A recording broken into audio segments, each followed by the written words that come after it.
Isinrenway ng lahat na siya ay isang walang silbi at tanga, ngunit siya ay naging pinakamalakas na bayani na nagpe-pretend na normal at agad na nakakabuo ng harem. Si Alan dati ang pinakamalakas na bayani, ngunit nakakaramdam siya ng pagod sa pagligtas ng mga walang halaga na tao na nagpapahirap sa kanyang personal na buhay. Kaya nang malapit na siyang mamatay, nagdasal siya sa Diyosa na umiiyak sa kanyang tabi na gusto niyang mamuhay bilang isang normal na tao sa susunod na buhay niya. Ang kanyang mga hiling ay natupad at siya ay naging tanga na anak ng isang duke.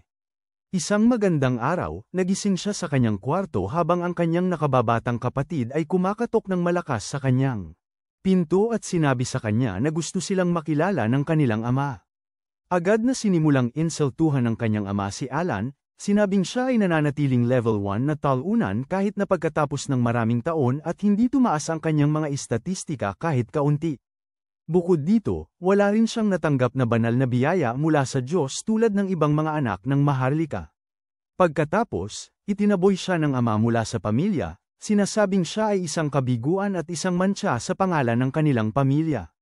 Lumabas si Alan mula sa kastilyo, na tila walang pakialam habang siya ay naghihintay para sa sandaling ito upang makapag-enjoy sa buhay na ito at hindi nag-aalala sa ibang tao, ngunit napagtanto na nagbabantay siya. Umuusbong ang takot sa puso ni Betty habang nakikipaglaban sa mga halimaw. Sinasalubong niya ang bawat atake, pero alam niyang hindi siya kayang talunin ang mga ito. Aaminin niyang hinding-hindi siya titigil hanggat hindi niya nailigtas ang prinsesa. Sinusubukan ni Betty na pigilan ang mga halimaw. Nanunood si Alan mula sa malayo gamit ang kanyang mahika, at naaalala kung paano noong bata sila, may mga lalaki sa isang party na nagtatawanan sa kanya dahil sa pagiging walang silbi. Pero si Lisa ay umagaw ng pansin at sinabi sa mga lalaki na kahit papaano ay sinusubukan niya. Ginagawa nitong nais niyang tulungan siya sa sitwasyong ito habang bumabagsak ang kapabayaan ng mandirigma.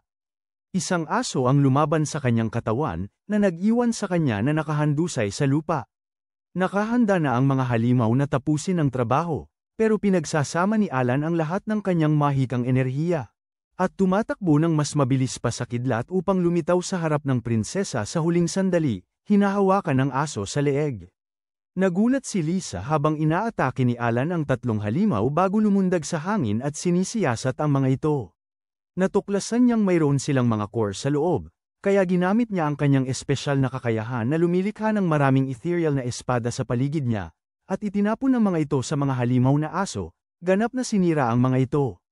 Nagsorry si Betty kay Lisa dahil sa kanyang kakulangan at iniisip na ito na ang katapusan para sa kanya. Gayunpaman, lumapit si Alan sa kanya, at ginamit ang kanyang healing magic upang ganap na pagalingin siya, at mga kasama niya, ipinakilala niya si Betty bilang isang alagad ng simbahan. Nais nilang matulungan ang bayani sa kanyang misyon. Sinabi ni Lisa na kailangan nilang magmadali dahil may mga panganib na naghihintay. Alan, na hindi pa rin makapaniwala, nagtanong kung ano ang kanyang mabisang armas. Pinakamalakas na babaeng mandirigma at ang kanyang bodyguard. Tinanong ni Lisa si Alan kung ano ang ginagawa niya dito, at sumagot siya na dapat nilang pag-usapan yun habang nagpapatuloy sa kanilang paglalakbay. Tumayo siya at inayos ang karawahe gamit ang kanyang healing magic. Habang naglalakbay sa kanayunan, nalaman ni Lisa na pinalaya siya ng kanyang ama dahil sa pagiging walang kapangyarihan. Ngayon, gusto na lang niyang mamuhay ng normal na malayo sa katanyagan at sa mga tao. Nakiramay siya sa kanya, at kahit na alam niyang makakatulong ang kanyang mga kapangyarihan sa kaharian, tumanggi siyang ipagbigay alam siya sa hari. Nagpasalamat si Alan sa kanya at nangako na sasamahan siya habang siya ay naglalakad sa kanayunan sa paghahanap sa bayani. Pagkalipas ng ilang sandali, finally nilang naabot ang nayon na kanyang hinahanap at sa nakakagulat, wala silang nakita anumang halimaw na naglalakad sa paligid, na napakabihira. Naglakad-lakad sila sa nayon ngunit mukhang walang tao hanggang sa wakas ay nakita nila ang isang pangkat ng mga tao, habang may isang batang babae na pinalayas mula sa bahay ng isang matandang lalaki.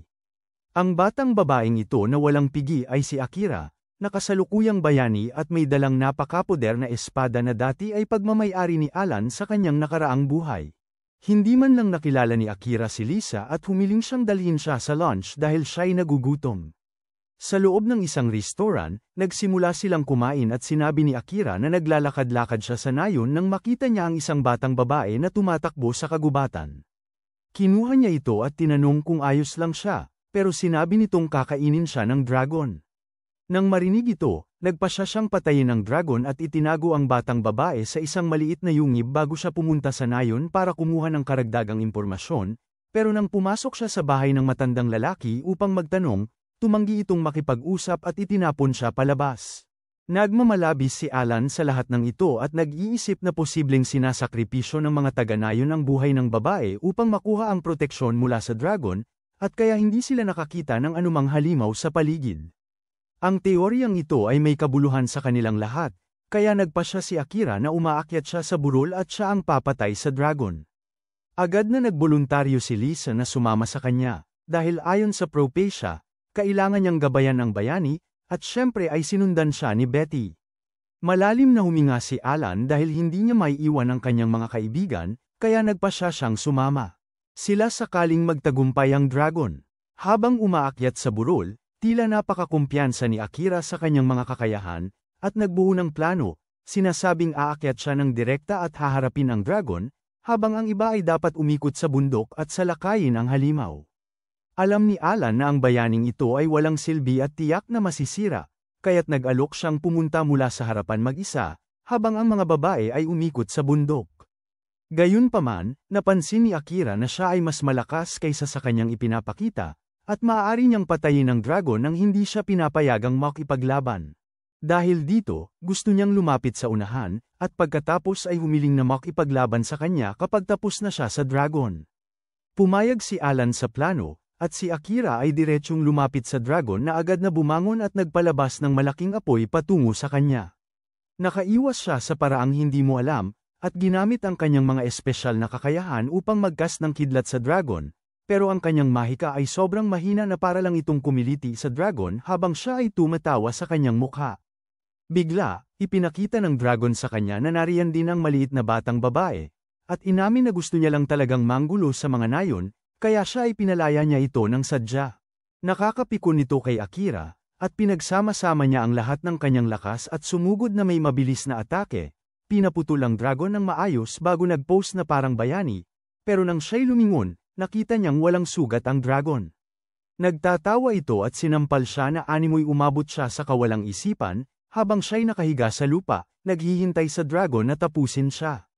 Mabuti na lang at dumating si Alan para iligtas siya at pinutol ang isang pakpak ng dragon ng maayos, pinatumba ang dragon. Sinabi niya sa mga babae na umalis sa lugar, habang sinisingit ng dragon ang sarili nito patungo sa kanya na may buong bilis. Ngunit ginamit ni Alan ang kanyang magic attack para gumawa ng isang aerial slash na tumama sa dragon at pumihil sa kanya. Labis na nalilito ang dragon dahil siya ang pulang hari ng dragon, ang pinakamalakas na dragon sa mundo. Ngunit agad na sinuri ni Alan siya at handa nang ibigay ang huling blow. Ngunit nagsimula nang tumakbo ang dragon tulad ng isang duwag, bago tumalon sa ibabaw ng mga babae.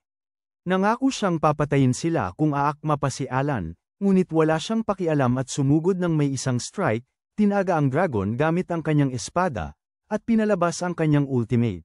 Nagpapagalaw na ganap na winawasak ang dragon. Nagagalak si Alan sa tagumpay, at napagtanto ni Alan na hindi makakapagsanay ang mga babae sa mundo ito ng isang araw nang walang kanyang tulong at nagpasya na ipagpaliban ang kanyang pagreretiro hanggang matapos ang trabaho ni Lisa. Kinabukasan, nagising siya sa ilalim ng puno at napansin si Lisa na nakatingin sa kanya. Pagkatapos ay tumingin siya sa paligid at nakita ang maliit na batang nakaupo at nanunood habang ang bayani na si Akira at si Betty ay nag-eensayo upang alamin kung sino ang pinakamalakas sa kanilang lahat. Bigla na alala ni Alan na kahapon, ginamit ni Lisa ang Saint Class Healing Magic kay Akira nang nasugatan siya, pero sinasabi ni Lisa sa kanya na huwag ipagsabi ang impormasyong ito sa iba dahil ito ay isang lihim na pinananatili niya, at nangangako si Alan na magiging ligtas ang kanyang lihim sa kanya. Nang sandaling yun, tinawag ni Akira si Alan, na nagsasabing nais nilang makipagsapalaran sa kanya din.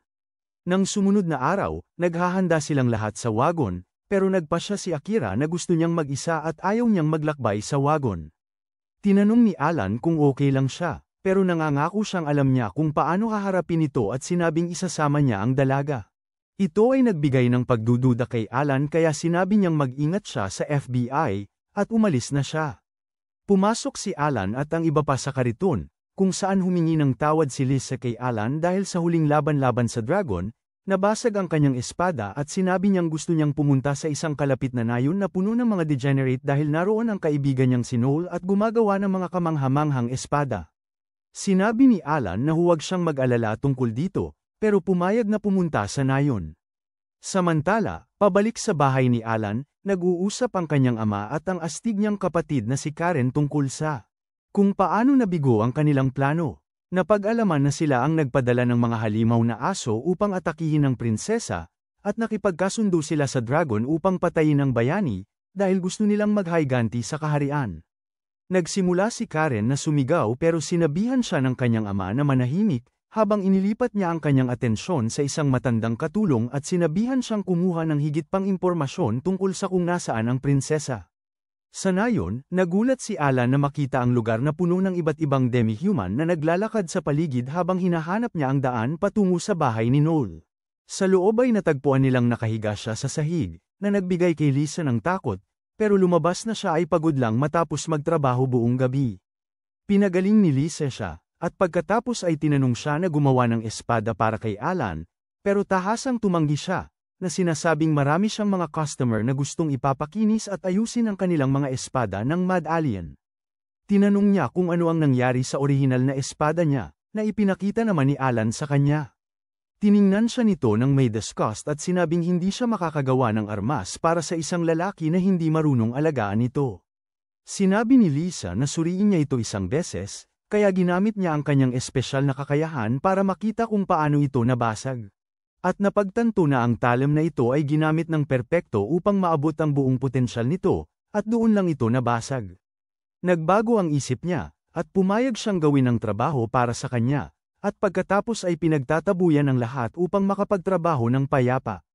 Pagkatapos noon, nagpasya silang tatlo na pumasok sa bayan upang humanap ng matutuluyan sa gabi, ngunit nagkatotoo na isang batang babae na may napakababawi na damit ang naninilip sa kanila, na nagtatrabaho para sa matandang butler. Sinabi niya sa kanya ang nakita niya, ngunit nalilito siya dahil dapat ay isa lamang na walang silbing babaeng gwardya kasama si Lisa, at hindi isang lalaki. Matapos mag-impok ng araw sa bayan, nagpasya si Alan na ibenta ang mga kaliskis ng dragon na nakuha niya sa Adventurers Guild. Medyo malungkot, naglakad si Alan papunta sa Adventurers Guild at lumapit sa counter na may ibang mabalahibong receptionist. Ibinigay niya ang kaliskis ng dragon sa kanya at humingi ng pera kapalit nito, ngunit hindi pa siya nakakita ng pulang kaliskis ng dragon sa kanyang buhay at nagsimulang sumigaw ng parang baliw. Nakakuha ito ng atensyon ng matandang butler kasama ang mahirap, na lumapit kay Alan, at sinimulang tanungin ng butler kung paano niya nakuha ang kaliskis. Sinabi ni Alan sa kanya na siya at ang kanyang grupo ay nakipaglaban sa pulang Dragon King at nagtagumpay sila, kaya nakuha niya ang kaliskis. Ginamit ng butler ang kanyang kakayahan para tingnan ang kanyang antas, at napagtanto na si Alan ay level 1 na talunan, kaya tinanong niya kung ang bayani ay nasa grupo niya. Tugon ni Alan ng tapat na ang bayani ay nasa kanilang grupo at sabay silang natalo ito. Mukhang nasiyahan ang butler dito, at naglalakad palabas, kung saan sinabi niya sa mababang uri na ang lalaki ay isang tunay na nerd na hindi man lang makapagputol ng sarili niyang steak, lalo na ang pumatay ng dragon. Ang mababang uri ay tila nag-aalinlangan pa rin, at nag-claim na pakiramdam niya ay may itinatago siya. Kinabukasan, bumalik si Alan at ang kanyang grupo sa bahay ni Noel upang alamin ang kalagayan niya, ngunit natagpuan silang nakahiga sa lupa na walang malay muli. Tinulungan siya ni Lisa na magkamalay, habang sinasabi nito kay Alan na handa na ang kanyang espada. Kinuha ni Alan ang payat at asul na talam at inangking ito talaga ang isa sa mga pinakamahusay na espada na nakita niya, at agad na sinimulan ng uhaw na elf na sabihin sa kanya na gusto niyang subukan ito sa labas. Agad na pinigilan ni Lisa ito, pinipilit na magpahinga si Noel bago gumawa ng kahit ano, ngunit pagkatapos noon, pumunta sila sa labas sa gubat upang subukan at pumatay ng mga halimaw. Sa daan nag-umpisa silang mag-usap at tinanong ni Alan si Noel kung bakit siya isang panday ng espada samantalang karaniwan itong ginagawa ng mga duwende. Sinabi ni Noel na dahil nawala ang kanyang pamilya nang siya ay batang elf, at habang naliligaw sa gubat, siya ay nailigtas ng isang duwende na ang pangalan ay Vanessa na mas panlalaki pa kaysa sa iyo. Inalagaan siya ni Vanessa, Ngunit pagkatapos ay nangyari ang isang hindi kanais-nais na aksidente at nawala siya magpakailanman.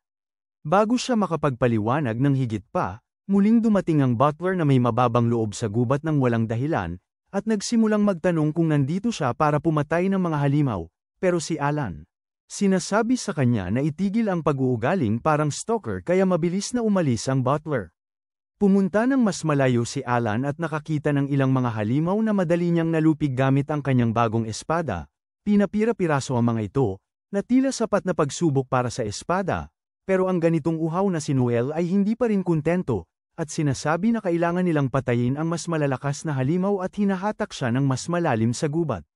Biglang huminto si Alan at ginamit ang kanyang mahiwagang mata bago gamitin ang kanyang espada upang putulin ang mahiwagang hadlang sa harap niya at revealed ang isang higanteng asong pusa na kasamaan na nagbibigay kay Noel ng ilang post-traumatic Down syndrome habang siya ay napagtanto na ito ang bagay na pumatay kay Vanessa, kaya't humihingi siya kay Alan na patayin ito agad, habang si Alan ay nakatayo doon na nalilito at hindi alam kung ano ang tamang desisyon na gagawin.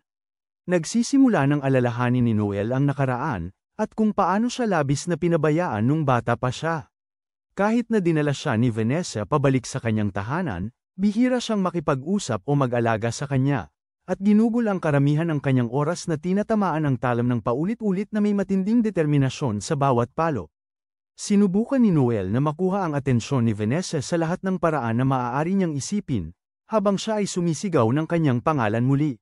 At muli, walang nangyari, at kahit na gusto niyang kumain, wala siyang natanggap na sagot. Nainis siya ng kaunti kaya naghanap siya ng makakain sa bahay, pero kahit pagkatapos noon, tinakasan siya ng katahimikan ni Vanessa na patuloy na nagtatrabaho sa talam na parang orasan. Sa wakas, sinubukan ni Noel na gumawa ng isang talagang matinding bagay at kumuha ng espada bago mawalan ng balanse at mahulog sa lahat ng ibang kagamitan, pero sa kabila noon, hindi man lang siya tiningnan ni Vanessa para tiyakin na okay siya. Nakatulog siya sa mesa, at nang sumunod na umaga, sa wakas natapos ni Vanessa ang kanyang talam sa wakas, at doon lamang nakita ni Noel ang isang ngiti sa kanyang mukha. Sa wakas siya ay bumalik sa katotohanan at may mga luha sa kanyang mga mata. Sinabi niya kay Alan na wasakain ng nilalang dahil siya ang pumatay kay Vanessa. Tumanggi si Alan na gumawa ng anuman, dahil hindi naman sinasalakay ng halimaw sila, sa katunayan ito ay malayo sa pamayanan ng tao, mapayapang natutulog at abala sa sarili nitong gawain.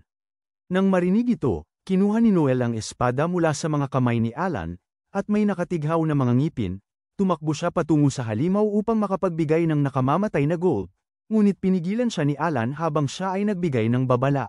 Na ito ay walang silbi dahil ang halimaw ay may protection na spell sa paligid nito na hindi nagpapahintulot sa isang atake na mas mababa sa isang tiyak na antas na makapasok dito. Ayon sa kanya, kakailanganin nila ng sagradong espada kung gusto nilang masaktan ang halimaw, ngunit sinabi ni Noel na ang kanyang espada ay sapat na upang ituring na sagradong espada.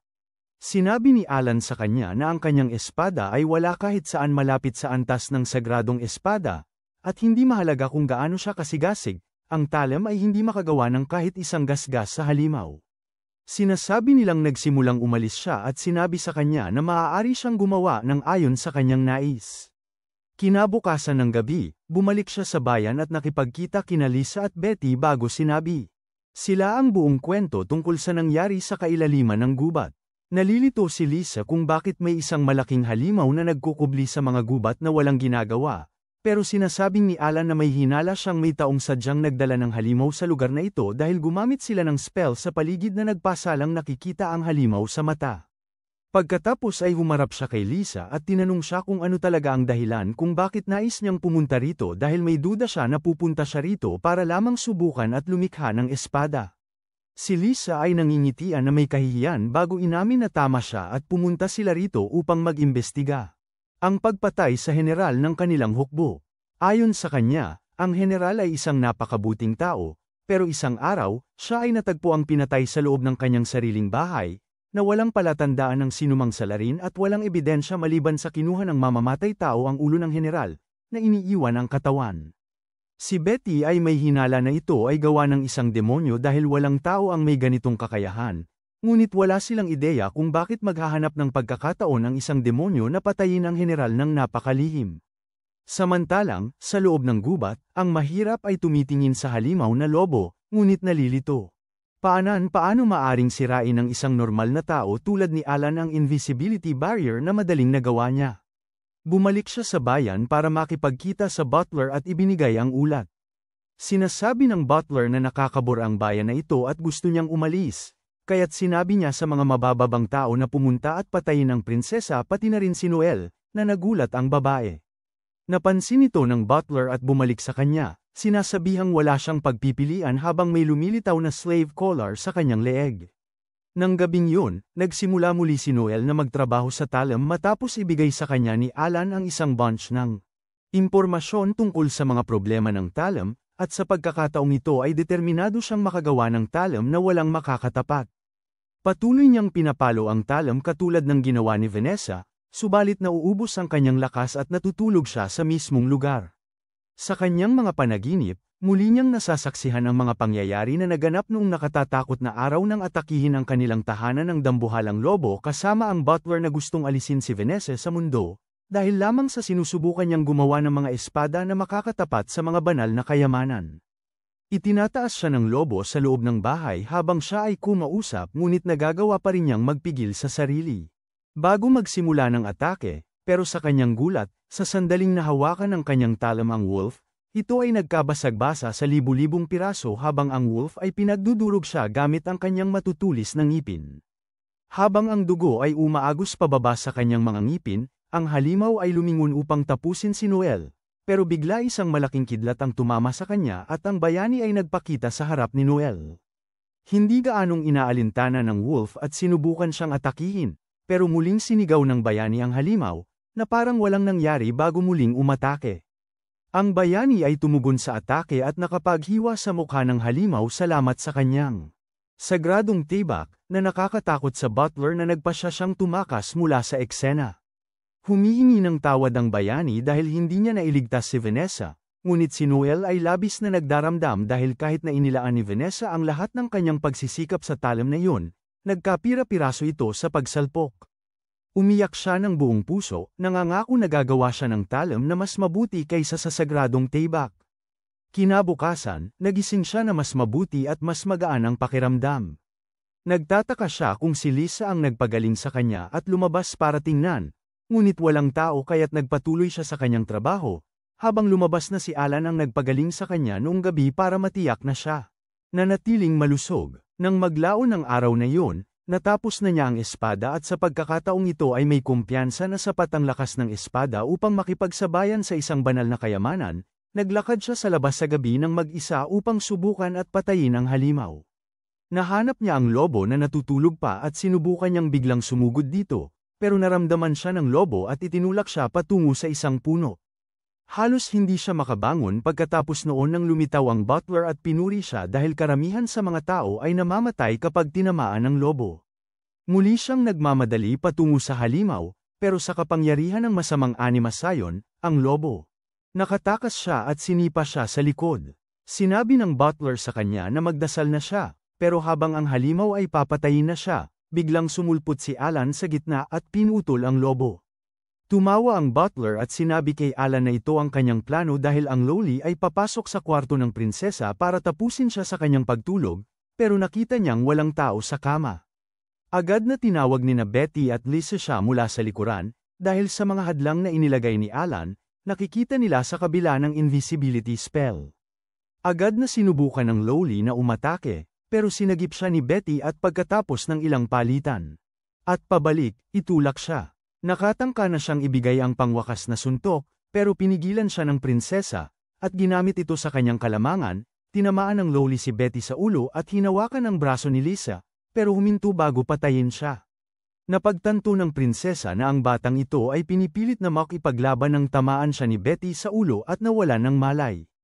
Samantala, inutusan ng butler ang lobo na patayin si Noel at Alan, pero hindi katulad ng nangyari kay Vanessa nang inatake ng lobo si Alan, nagawa niyang talunin ito nang hindi nababasag ang kanyang espada. Agad na namatay ang wolf, at dahil sa takot sa kanyang buhay, agad na tumakas ang duwag na butler. Dinala ni Alan si Noel pabalik sa lungsod kung saan nakipagkita siya kay Lisa, at nagpunta sila upang tanungin ang loli. Nalaman nila na siya ay napasailalim sa pagkaalipin ng salakayin ng butler ang kanyang nayon at pinatay ang lahat kaya wala siyang ibang pagpipilian kundi magtrabaho para sa kanya dahil wala siyang tahanan. Naalala ito ni Noel ang kanyang sariling pagkabata at katulad ng ginawa ni Vanessa na ibinalik siya sa kanyang tahanan, lumapit siya sa Loli at pinalaya siya mula sa kanyang mga tanikala, sinabing dadalhin niya ang Loli pabalik sa kanyang bahay at maaari silang magsama sa kanyang tahanan. Ito ay talagang nagpapasaya sa kanya at siya ay nagsimulang umiyak, na nag-uugnay sa karamihan sa mga problema, pero hindi pa tapos si Alan at nais niyang tapusin ang butler magpakailanman. Muli siyang pumasok sa kagubatan ng mag-isa at ginamit ang kanyang mga espesyal na atake upang subukang hanapin ang butler, ngunit napag-alaman na habang siya ay nagtatago sa likod ng mga bundok, isang demonyo ang nakahanap sa kanya at pinatay siya bago umalis sa lugar. Napag-alaman na ang mga utos na patayin ang butler ay ibinigay ng walang iba kundi ang kanyang sariling ama, na umarkila sa demonyo at siya ring may pananagutan sa pagpatay sa general ng kaharian. Sinabi niya sa demonyo na gusto niyang tapusin ang bayani pati na rin ang prinsesa, pero ang kanyang anak ay sumingit, sinasabi sa kanyang ama na gusto niyang personal na asikasuhin ang grupo ng prinsesa. Samantala, sina Alan at ang kanyang grupo ay nasa workshop ni Noel. Sinubukan nilang makahanap ng mga lead tungkol sa mga pumatay sa general, pero wala pang clue na natagpuan hanggang ngayon. Biglang nagbigay si Noel ng ideya kay Alan, nagsasalaysay ng kwento tungkol sa isang partikular na nayon malapit kung saan may multo na nakasuot ng pilak na baluti na lumalabas sa gabi at nagpaparamdam sa sementeryo. Si Betty ay natataranta ng marinig ang kwentong ito dahil siya ay natatakot sa mga multo na parang 5 taong gulang. At habang abala ang lahat sa pang-aasar sa kanya tungkol dito, nagpasya si Lisa na alamin ang kwento tungkol sa multo. Pumayag din si Alan dahil maaaring alam ng mga demonyo kung paano ibalik ang mga tao mula sa patay, at makakahanap sila ng mga palatandaan kung totoo ang kwento na ito. Kaya ng gabing yun, pumunta si Alan at ang kanyang grupo sa nayon at nakita nilang abala ang mga tao sa paghahanda para sa Halloween. Tinanong ni Lisa ang mga taga-nayon kung nakita ba nila ang isang lalaking nakasuot ng pilak na baluti sa mga paligid. Wala pa silang nakitang ganun, at nadismaya si Lisa sa kanilang sagot. Sabi ni Alan na dapat din nilang bisitahin ang sementeryo ng nayon, dahil nabanggit ni Noel na mabuti sa kanyang kwento. Natagpuan nila ang sementeryo na walang laman, pero si Betty ay ganap na alerto, at nang marinig ang kaluskos ng mga dahon, agad siyang lumingon pabalik. Inaasahan niya ang isang kaaway, pero ang nakita niya ay isang lalaki na may ganap na puting mga mata.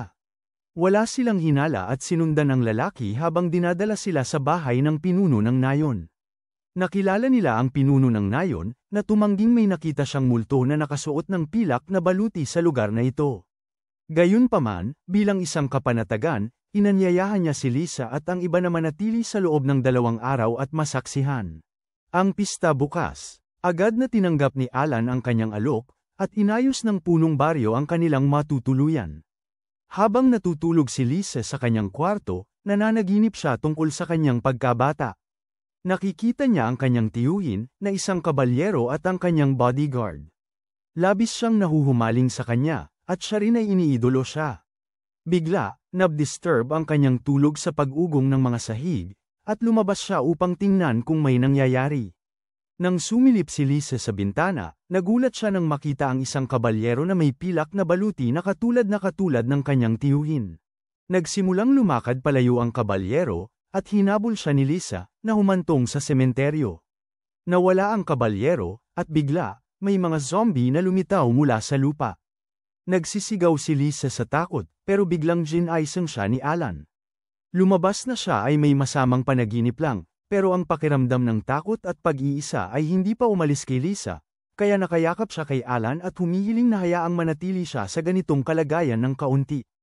Nagbago ang araw, at sa susunod na gabi, nagbihis ang mga taga-Bukirin bilang mga multo para ipagdiwang ang Halloween.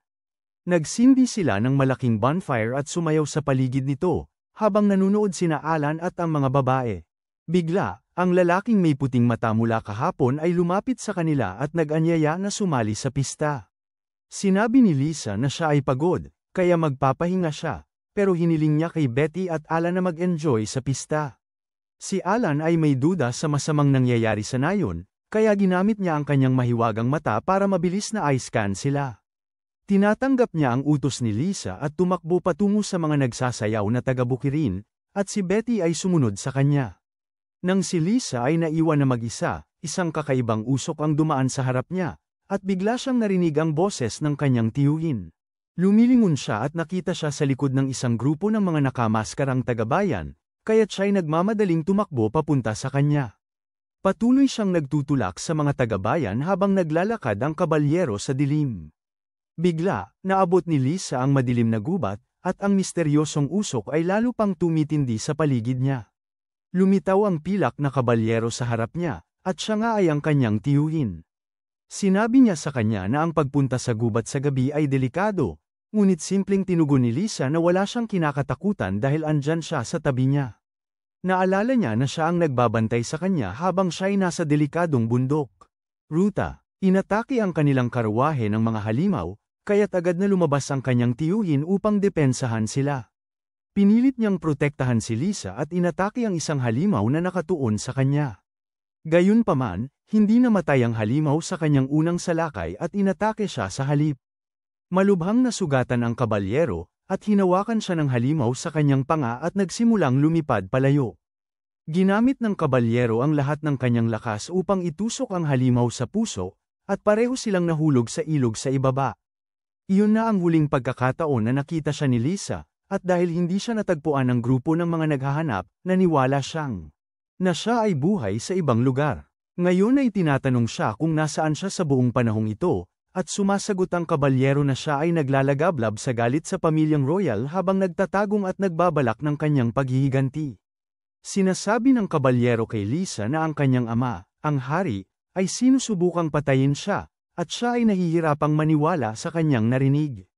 Sinasabi ng kanyang tiyuhin na ang emperador ay tinutarget ang mga taong ipinanganak na may mga natural na talento. Sinasabi niya na ang mga taong may talento ay kinabibilangan ng bayani, si Noel, ang general na nawalan ng buhay, at kahit si Lisa, na may kapangyarihan ng isang santes. Nananampalataya ang kabalyero na iniisip ng hari na ang mga tao tulad nila ay mga apostol ng Diyos na magre-rebelde laban sa kanya at sisira sa kanyang bansa. Kaya naman, plano niyang patayin silang lahat. Sinubukan ng kabalyero na abutin si Lisa, hinihimok siyang sumama sa kanya at talunin ang kanyang masamang ama. Nagtataka si Lisa sa kanyang mga salita, ngunit nagpasya siyang hindi siya magtiwala ng basta-basta. Sinabi niya na kahit natutuo ang sinasabi niya, naniniwala siya na maaari nilang isaayos ang isyong ito sa mapayapang pag-uusap kasama ang hari. Napagtanto ng kabalyero na hindi mahuhulog ang babae sa kanyang palabas, kaya ibinubunyag niya ang kanyang tunay. Kalikasan at nagsisimulang lumutang gamit ang itim na mahika. Inaatake niya si Lisa, ngunit biglang dumating si Alan para iligtas ang kanyang babae. Blockado niya ang atake ng kabalyero at pinapabalik ito. Ipinahayag ni Alan na matagal na niyang binabantayan si Lisa, at alam niyang kontrolado ng isang demonyo ang kabalyero sa ngayon. Ginagamit niya ang kanyang mga kapangyarihan sa mahika at binabasag ang sumpa na ipinataw sa katawan ng kabalyero para palayasin siya sa kontrol ng demonyo. Nag-aalala si Lisa para sa kanyang tiyuhin, ngunit tumayo ito at sinabi sa kanya na sayang ang kanyang mga alalahanin sa kanya dahil siya ay patay na. Pinasasalamatan niya si Alan sa pagpapalaya sa kanya mula sa sumpang nagpilit sa kanya na atakan ang kanyang sariling pamangkin. Ipinahayag niya na anuman ang sinabi niya kay Lisa tungkol sa hari na nagpaplanong pumatay sa kanya ay isang kasinungalingan. Pagkatapos, humiling ang kabalyero kay Alan na alagaan si Lisa para sa kanya, at nangako siya na iingatan siya. Masaya ang kabalyero na marinig yon. At pagkatapos ay ginawa niya ang huling kahilingan kay Alan at hinamon siya na makipag-ensayo sa kanya kahit isang beses. Malugod na tinanggap ni Alan ang hamon, at nagmadali ang kabalyero na selukin siya muna. Hinarang ni Alan ang kanyang unang atake, at pagkatapos ay nagpalitan ang dalawang lalaki ng mga suntok habang ipinapakita ang kanilang kasanayan sa pagkakalaban ng espada. Habang tinitingnan sila ni Lisa, naaalala niya kung paano nangako ang kanyang tiyuhin na poprotektahan siya mula sa bawat panganib sa mundo hanggang sa may lalaking mas malakas sa kanya na handang makilala siya. Ngayon ang araw na natupad ang matagal na nais ng kanyang tiyuhin, at habang siya ay nakahiga sa kondonga ni Lisa matapos talunin ni Alan, sinasabi niyang huminto siya sa pag-iyak. Sinabi niyang siya ay tunay na parang anak sa kanya, at hinahangad ang kanyang panghabang buhay na kaligayahan habang siya ay humihingal ng huling hininga. Nang sumunod na gabi, habang si Alan ay nagmamasid sa nayon mula sa pader na pinatibay, ang nayon. Lumapit ang pinuno sa kanya. Nagtanong siya kay Alan kung gaano na siya katagal na lalaman ang kanilang lihim, at inamin niya na alam na niya ito mula sa simula. Lahat ng tao sa nayon na ito ay patay, at ang pinuno ng nayon ang nagkokontrol sa kanila gamit ang mahika. Sinabi ni Alan na sa kabila ng kaalaman na iyon, ayaw niyang istorbohin ang mapayapang nayon na ito. Gayunpaman, hindi nag-iisip ang pinuno ng nayon na mamuhay sa kanyang awa, dahil siya ay isang demonyo. Tinawag niya ang kanyang mga zombie upang salakayin siya, ngunit ginamit ni Alan ang kanyang kapangyarihan at sinira ang kontrol ng pinuno ng nayon sa mga zombie. Nagpadala siya ng isang umiikot na slash na pumutol sa pinuno ng nayon ng mga demonyo at sa lahat ng kanyang mga zombie sa dalawa. Nagsimula silang mag-disintegrate, at ang pinuno ng nayon ay nag-iwan ng isang magic core. Kinabukasan, habang ipinukontinyo ang kanilang paglalakbay, sinusuri ni Alan ang magic core at natagpuan ang mga kapangyarihan ng kanyang nakababatang kapatid dito. Naniniwala siya na ang kanyang nakababatang kapatid ang nasa likod ng muling pagbuhay ng tiyo ni Lisa, pati na rin ang kamatayan ng general. Gayunpaman, biglang nakakuha si Lisa ng mensahe mula sa isang sundalo, na nagsabi sa kanya na ang general na dapat ay patay ay biglang bumalik sa kanila, at walang makapaniwala sa balitang ito.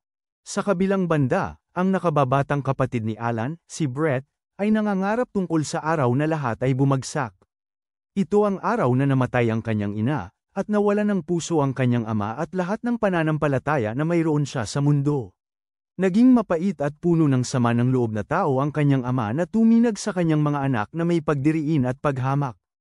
Masyadong bata si Brett para maunawaan ang pinagdadaanan ng kanyang ama, at madalas siyang pinahiya nito. Nagsalita ang mga tagapaglingkod tungkol sa kung paano si Brett ay naglalaro lang sa kabila ng pagkawala ng kanyang ina, at inihambing siya kay Alan, na mas mature para sa kanyang edad. Inilabas ni Brett ang galit na yun kay Alan at sinisi ito sa pagtingin sa kanya ng mataas, tulad ng ang kanilang tatay. Bigla siyang nagising na may malamig na pawis at sinuntok ang kanyang unan sa pagkabigo sa panaginip. Agad siyang pumunta para batiin ang kanyang ama, na tumatawang baliw habang nagbabasa ng liham. Ang liham sa kanyang kamay ay nasusunog habang siya'y nagpapahayag na oras na para simulan ang kanilang paghihiganti sa kaharian at sa mga Diyos mismo. Sa pagkabigla sa reaksyon ng kanyang ama, iniisip ni Brett na siya lang ang karapat-dapat mamuno sa pamilyang ito. Samantala, kumakalat ang mga tsismis tungkol sa pagbabalik ng patay na general sa buhay sa lungsod. Hindi lang yun, tila sumali na ang muling nabuhay na general sa rebelde laban sa hari. At sinisikap na kumbinsihin ang mga mamamayan na sumama sa kanyang panig. Si Kapitan Edward ng Royal Knights at ang kanyang katulong ay naglalakad sa syudad, nakikinig sa mga tsismis at bulong-bulungan. Naniniwala ang katulong na hindi maiiwasan ang mga tsismis, pero kumakalat ito ng kaina-hinalang bilis. Naniniwala rin si Edward na may isang tao na sadyang nagkalat ng mga tsismis, at tinanong siya ng kanyang katulong kung ano ang tingin niya sa tungkol sa pagbabalik ng general sa buhay. Sumagot siya na hindi mahalaga kung ang general ay isang impostor o multo, dahil kung siya ay kumikilos na parang kaaway ng kaharian, ibababa siya ng mga kabalyero. Sigurado siya na kung buhay pa ang general, gagawin nito ang parehong desisyon tulad niya. Pumasok sila sa isang eskinita, kung saan biglang may lumitaw na mataas, nakahod na tao sa harap nila. Ang mga kabalyero ay handang makipaglaban, pero bahagyang inalis ng lalaki ang kanyang hood para ipakita na siya ay ang arsobispo ng simbahan. Tinanong ni Edward siya kung ano ang ginagawa niya dito sa mapanganib na lugar na ito ng mag-isa, at sumagot ang arsobispo na gusto niyang makipag-usap sa kanya ng patago at inanyayahan siyang sumama sa kanya. Tinanggap ni Edward ang kanyang paanyaya, sa kabila ng mga pagdududa ng kanyang katulong. Sinasabi niya na hindi siya makikipaglaban, at ito ay simpleng paglalakbay para mangolekta ng impormasyon. Umaalis siya kasama ang arsobispo, ngunit hindi pa rin makaalis nang di komportable ang kanyang katulong. Dinadala ng arsobispo si Edward sa training grounds ng mga kabalyero at pagkatapos ay agad na umalis. Naiwan si Edward na nag-iisa sa training area nang bigla, may umatake sa kanya mula sa likuran. Nararamdaman niya ang uhaw sa dugo ng umaatake at nahinto ang atake, upang matuklasan na ito ay ang kanyang matandang kaibigan at ama ni Alan, si Craig. Pinatalsik siya ni Edward, at nagpalitan sila ng ilang bati, nag-uusap tungkol sa hindi pa nila. Hindi nagbago sa loob ng maraming taon. Nabanggit ni Edward na hindi niya nakita si Craig mula sa libing ng kanyang asawa at tinanong siya kung bakit siya biglang nandito. Tumatawa si Craig habang tinatawag siyang tanga. Ipinakita niya na ang arsobispo ay nasa kanilang kontrol na at inatake si Edward, na hindi pa nauunawaan kung ano ang nangyayari. Hinaharangan niya ang atake ni Craig habang humihingi ng paliwanag. At sinabi ni Craig na wala na siyang kailangan sa mundong ito. Sa ibang lugar, si Brett ay naglalakbay gamit ang karuahe upang isakatuparan ang kanilang mga plano. Ngunit ang tanging nasa isip niya ay ang mga alaala ng pagkamatay ng kanyang ina. Hindi niya naunawaan ang konsepto ng kamatayan noon at tinanong si Alan kung bakit hindi nagigising ang kanilang ina. Sinabi lang ni Alan na lahat ng tao ay namamatay balang araw at pinatagilid siya sa pamamagitan ng paghawak sa kanyang kamay.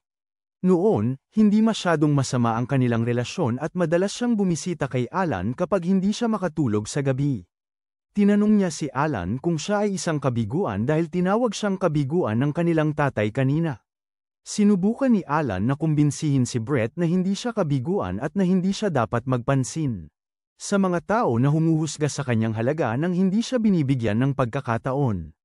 Ngunit siya ay umiyak lamang dahil hindi niya makmatyagan ang mga salita ng kanyang kapatid kaysa sa sinabi ng kanilang tatay at tumakbo palayo kay Alan.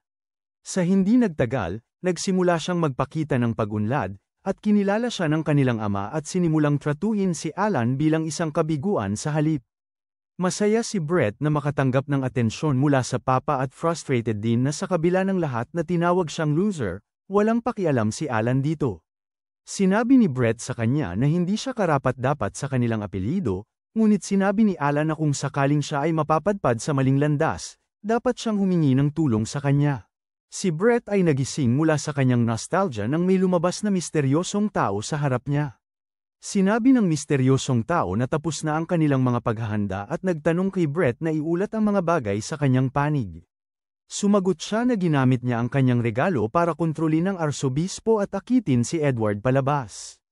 Iniisip ng misteryosong tao na si Edward ay isang nakababahalang kalaban dahil kaya niyang burahin ang anumang regalo sa loob ng 1 metrong radius, at yun ang dahilan kung bakit siya itinuturing na hindi matatalo sa larangan ng laban. Sinasabi ni Brett na ang kanyang ama ay ayos na sa pakikitungo kay Edward, kaya hindi na nila kailangang mag-alala tungkol sa siya. Kung mangyari ang pinakamasamang sitwasyon, handa siyang gamitin ang kanyang espesyal na kakayahan upang isakatuparan ang kanilang plano nang hindi naapektuhan ang mga kakayahan ni Edward. Pinaalalahanan niya ang misteryosong lalaki na ang kanyang panig ay patuloy na nagkakaroon ng mga pagkatalo at tinatanong kung magtatagumpay sila sa pagkakataong ito, na nagagalit sa lalaki. Bigla namang may teleporta ang kanyang kasama sa tabi niya at iniulat na lumitaw ang bayani. Nawala sila matapos bigyang babala si Brett na hindi titiisin ang anumang pagkakamali mula sa kanya at determinado siyang hindi mabaigo katulad ng kanyang nakatatandang kapatid. Samantala, ang bayani na si Akira at ang batang si Sarah, na kanyang inampon, ay naglalakbay sa pamamagitan ng lungsod. Napansin ni Sarah ang isang nakahod na figura na sumusunod sa kanila, at mabilis niyang pinabilis ang kanyang paglalakad. Pagdating niya sa isang nakahiwalay na lugar, sinabi niyang lumabas ang mga sumusunod sa kanya mula sa pinagtataguan, at 4 na nakahod na lalaki ang lumitaw sa paligid niya at inihayag na papatayin siya. Hindi iniisip ni Akira na kaya nilang gawin yun, at sumang-ayon ang mga umaatake. Gayunpaman, inactivate nila ang isang spell na inilagay nila kay Sarah at sa lahat ng tao sa kanyang nayon, na ginawang isang buhay na bomba si Sarah. Habang sinusubukan ni Akira na aliwin ang babae, nag-charge ang mga nakasuot ng hood ng kanilang mga fireball at idineklara ng kanilang leader na sa sandaling tumama ang mga fireball sa babae, gagamitin ang kanyang buhay na enerhiya bilang gasolina at siya ay explode. Tinanong nila si Akira kung mamamatay siya kasama ang babae o iiwan ito para iligtas ang kanyang buhay. Si Akira ay naguguluhan, pero bigla na lang itinulak siya ni Sarah palayo, sinasabing tumakbo siya. Ayaw siyang sumunod at mahigpit na niyayakap ang babae habang ang mga fireball ay binabato patungo sa kanila. Sa kabilang dako, dinala ng katulong ni Edward ang ilang mga kabalyero kasama siya upang tumingin. Pagkatapos ng kanilang kapitan, nang bigla, isa sa mga nakabutong tao ang lumitaw sa kanilang harapan. Biyuman bigang katulong na huwag salakayin ng mga kabalyero dahil alam niyang mas malakas ang mahiwagang estranghero kaysa sa kanila. Gayunpaman, idineklara niya na wala siyang balak na saktan sila at nag-alok na sabihin sa kanila ang katotohanan tungkol sa mundo. Sa pangunahing lungsod, biglang lumitaw ang arsobispo at ang muling nabuhay na general, si Cyril, sa harapan ng publiko. Sila ay pinapagana ni Brett gamit ang kanyang espesyal na kakayahan. Una, humingi ng tawad si General Cyril sa mga tao para sa kalituhan at takot na dulot ng impormasyon. Tungkol sa kanya ay nagdulot. Pagkatapos ay agad siyang lumipat sa kanyang agenda at sinabi na sasabihin niya sa kanila ang katotohanan tungkol sa mundong ito ngayon. Lumapit ang arsobispo at sinabi na ang mga Diyos ay nagsisinungaling sa kanila.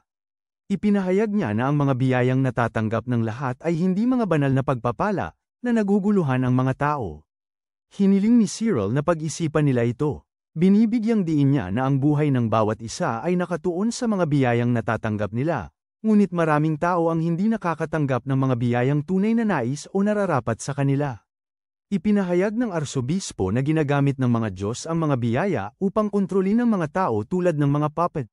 Pero may paraan para makaalis sa pagiging alipin nila. Sinabi niya sa lahat na kung isusuko nila ang kanilang mga regalo, magiging malaya sila sa kontrol ng mga Diyos at magiging mga Panginoon ng kanilang mga kapalaran. Hindi naniwala ang mga tao sa narinig nila, kaya sinabi ni General Cyril na mayroon silang isang tao na makakasagot sa kanilang mga pagdududa. Sa puntong yun, pumasok si Brett at sinabi sa lahat na tingnan ang kanilang likuran.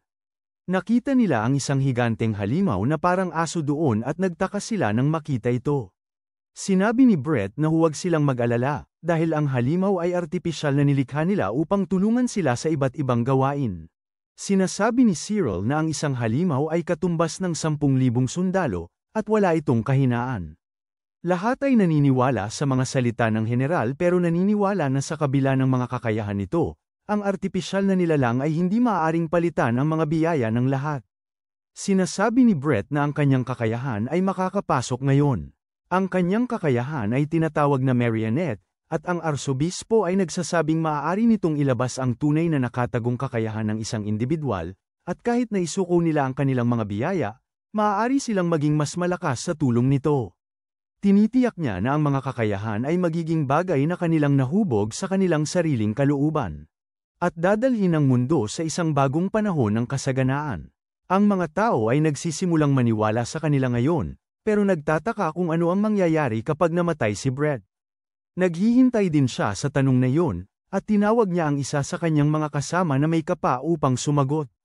Idineklara niya na kapag namatay siya, tutulong ang kanyang mga kaibigan sa mga tao sa pamamagitan ng pagsuko sa kanilang mga regalo at yakapin ang kanilang nakatagong potensyal. Inalis ng misteryosong tao ang kanyang kapa upang ipakita na isa pala siyang demonyo. Nagtakot ang mga tao nang makita ito, pero pinasiguro ni Brett na matagumpay siyang nakapagtatag. Isang magandang relasyon sa mga demonyo. Ipinahayag niya na ang mga demonyo ang nagbigay sa kanila ng impormasyon tungkol sa katotohanan tungkol sa mga regalo, at sila ang makatutulong sa kanila na maalis ang mga ito. Sinasabi niya sa lahat na hindi nila kailangan ang mga regalo para mamuhay ng maganda, at sila ay pumapalakpak habang tinatanggap ang kanyang mga salita bilang katotohanan. Si Brett ay nalulugod sa kanilang pagpapahalaga at iniisip na kailangan siya ng lahat. Samantala, ang labanan sa pagitan nina Edward at Craig ay malapit nang matapos, na ang kapitan ng kabalyero ay nasa panig ng talo. Sigurado siya na nawala na ang regalo ni Craig, ngunit siya ay napakalakas kahit wala na. Bigla niyang napagtanto na ang pinagmumulan ng kanyang lakas ay hindi ang kanyang regalo, kundi ang kanyang antas, na pinagtibay ni Craig. Inihayag niya na sa pamamagitan ng pag-level up, maaaring malampasan ng isa ang mga hangganan ng pagiging tao at makuha ang lakas na kayang pumatay sa mga Diyos. Si Edward ay agad na na-disarm at dinala sa kanyang mga tuhod, at itinutok ni Craig ang kanyang espada sa kanya nang biglang pumasok ang isang taong may kaputungan sa arena. Tinanong ni Craig kung natalo na niya ang bayani, ngunit inatake siya ng tao sa halip, bago ipakita na ito mismo ang bayani na si Akira. Nang inatake siya ng mga demonyo kanina, sa halip na sumabog, naglabas si Sarah ng isang pananggalang na hadlang. Binigyan si Akira ng pagkakataong tapusin ang mga demonyo. Naalala niya na si Alan ay nag-overwrite ng sumpa kay Sarah bago sila naghiwalay, at dahil dito, lahat ay naayos ng mapayapa. Samantala, tumatanggi rin ang katulong ni Edward sa mga aral na ibinigay ng demonyong may kaputian at sinasabi na kahit na ginagamit ang mga regalo upang kontrolin sila, pinuprotektahan nila ang kaharian bilang mga kabalyero ayon sa kanilang sariling kagustuhan. Siya at ang kanyang mga tao ay nagbunat ng kanilang mga tibak, ngunit biglang nawala ang demonyo at sinimulang hunten ang mga kabalyero isa-isa.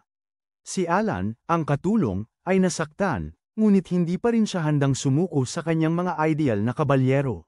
Hindi pa, biglang dumating ang babaeng kawal na si Betty para tulungan siya. Sa plaza ng lungsod, si Brett ay nagtatanim ng kaluwalhatian habang tinatanggap siya ng mga tao bilang kanilang tagapagalbay. Nang bigla niyang narinig ang pamilyar na boses na nagtatanong kung siya ba ay nag-e-enjoy.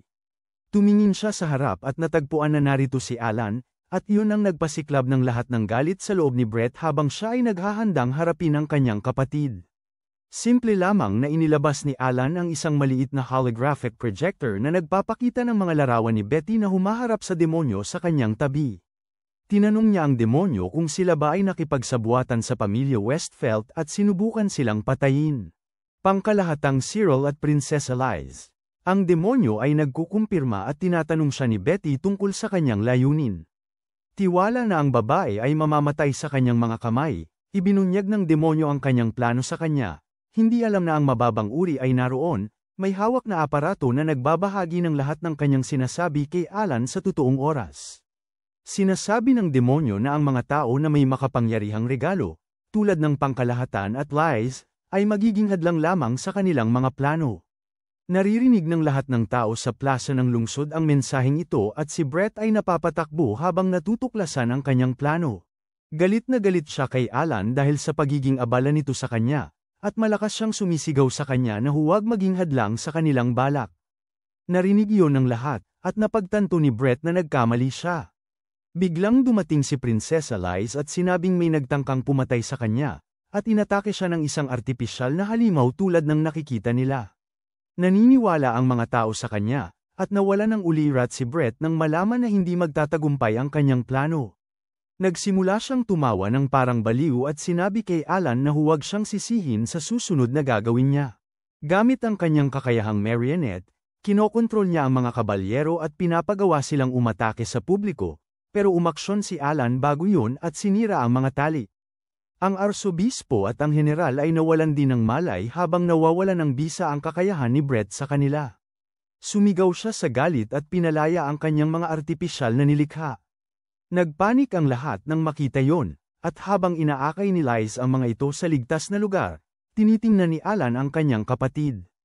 Iniisip niya na kung pinangalagaan niya ito ng mas maayos, hindi sana ito nagkaganyan. Pero habang iniisip ang nakaraan, sigurado siya na tumanggi si Brett sa lahat ng kanyang alok na tulong. Ngayon ay determinado na siyang iligtas ang kanyang kapatid mula sa pagiging walang pag-asa na kontrabida. Tumalon si Brett patungo sa kanya, tinawag siyang talunan habang itinutok ang kanyang mga sinulid sa kanya. Simple lang na hinawakan ni Alan ang mga sinulid, hinpulled ang kanyang kapatid patungo sa kanya, at sinuntok siya ng isang beses. Samantala, pinapakalma ni Liz ang isang umiiyak na bata, at humiling si Alan sa kanya na asikasuhin ang evakuasyon at iba pang bagay dito. Gusto niyang itigil ang masasamang plano ng kanyang tatay ngayon, pero nag-aalala si Liz na magiging emosyonal na nakabibiyak ito para sa kanya. Naalala ni Alan kung gaano siya ginamo ng malamig ng kanyang tatay, pero gusto pa rin niyang itigil ang mga mas asama niyang gawain. Sige. Sa kabilang banda, nakikipaglaban si Betty sa demonyo sa kalye. Nakakalito ang laban para sa night assistant, dahil ang nakikita lamang niya ay ang mga spark habang nag-uusap ang kanilang mga talam. Tinutulungan ni Lowly si Betty at nagiging invisible siya para hindi siya makaharap ng demonyo. Napagtanto ng demonyo na wala siyang laban, kaya't nagplano siyang umatras, ngunit napansin ito ni Lowly at nagtapon ng isang dagger sa kanya. Agad na kumilos si Betty pagkatapos noon, at naghatid ng nakamamatay na suntok sa puso ng demonyo. Matapos mag-cram ng demonyo, lumuhad ang assistant captain sa harap ni Betty at pinasalamatan siya. Sinasabi niya sa kanya na may trabaho silang dapat gawin, dahil ang mga demonyo ay umaatake sa buong lungsod ng sabay-sabay. Nagtatanong siya sa lahat na kayang lumaban para iligtas ang mga mamamayan, At ang katulong ay nangangako na ililigtas ang lahat kahit pa sa kapinsalaan ng kanilang buhay. Bigla, dumating si Noel doon para suportahan sila gamit ang magagandang armas. Sa kabilang panig, nakaharap ang bayani na si Akira at si Kapitan Edward K. Craig, na parehong naitataas sila sa sulok. Siya ay naglalabas ng matinding madilim na aura, at nararamdaman ni Akira na tila hinuhulaan niya ang lahat ng kanilang mga galaw na parang madali lamang. Sinabi ni Edward sa kanya na ang regalo ni Craig ay tinatawag na Undertaker, at pinapayagan siyang makita ang iba't ibang mga posibleng hinaharap. Gayunpaman, nangangailangan ito ng sobrang pokus at nagdudulot ng labis na pagkapagod sa katawan ng gumagamit. Sinabi ni Edward kay Craig na hindi hihilingin ng kanyang asawa na gumawa siya ng ganitong hakbang para sa kapangyarihan. Sinabi ni Craig na nakita niyang namatay ang kanyang asawa ng paulit-ulit, at anuman ang ginawa niya, hindi niya maubahin ang hinaharap na yon. Nakaramdam siya ng kawalang kapangyarihan at kawalang pag-asa matapos niyang mawala ito, at naisip na ang buhay niya ay wala ng iba kundi isang laruan para sa mga Diyos. Nagsimulang bumuhos ang kanyang mga luha ng dugo, sinasabi na ang regalo ng kanyang asawang si Mariel ay tinatawag na banal. Ina, at dapat sana ay nanganak siya ng bayani na ililigtas ang mundo. Gayunpaman, nanganak siya ng isang pagkabigo tulad ni Alan, na hindi man lang nakareceive ng regalo. Siya ay umuungol, naglalabas ng pulang kidlat mula sa kanyang katawan, nagtatanong kung ano ang layunin ng kanyang regalo at ng kanyang kamatayan kung hindi siya nakapagbigay ng bayani. Ngayon, determinado siyang burahin ang lahat ng mga regalo at pati na ang mga Diyos mula sa mundo. Ang pulang kidlat ay Nagel Xiao Xiao Xiao, at muling napapalibutan ng madilim na aura ang katawan ni Craig. Sinabi ni Akira sa kanya na itigil ang labis na pagpapalawak ng mga bagay kapag ang simpleng katotohanan ay hindi siya nakagawa ng magtagumpay sa pagkamatay ng kanyang asawa. Sinabi ni Craig na siya ay tama, at bigla, sinimulan niyang palitan ang kanyang buhay ng napakalakas na lakas. Binaril niya ng madilim na magic beam si Akira, na tinapatan ito ng kanyang kidlat, at pareho silang magkapareho. Gayunpaman, naglagay si Craig ng mas maraming kapangyarihan sa kanyang atake at nalupig ang bayani, itinaboy siya. Tumama siya sa pader at nawala ng ulirat, naiwan si Edward upang harapin si Craig. Napagtanto ni Edward na gumagamit si Craig ng kapangyarihan ng mga demonyo at sinabi sa kanya na itigil ang paggamit ng bago siya mawala ng lahat ng pagkakakilala sa kanyang sarili. Hindi inalintana ni Craig ang kanyang opinyon at sinaktan siya gamit ang madilim na sinag din.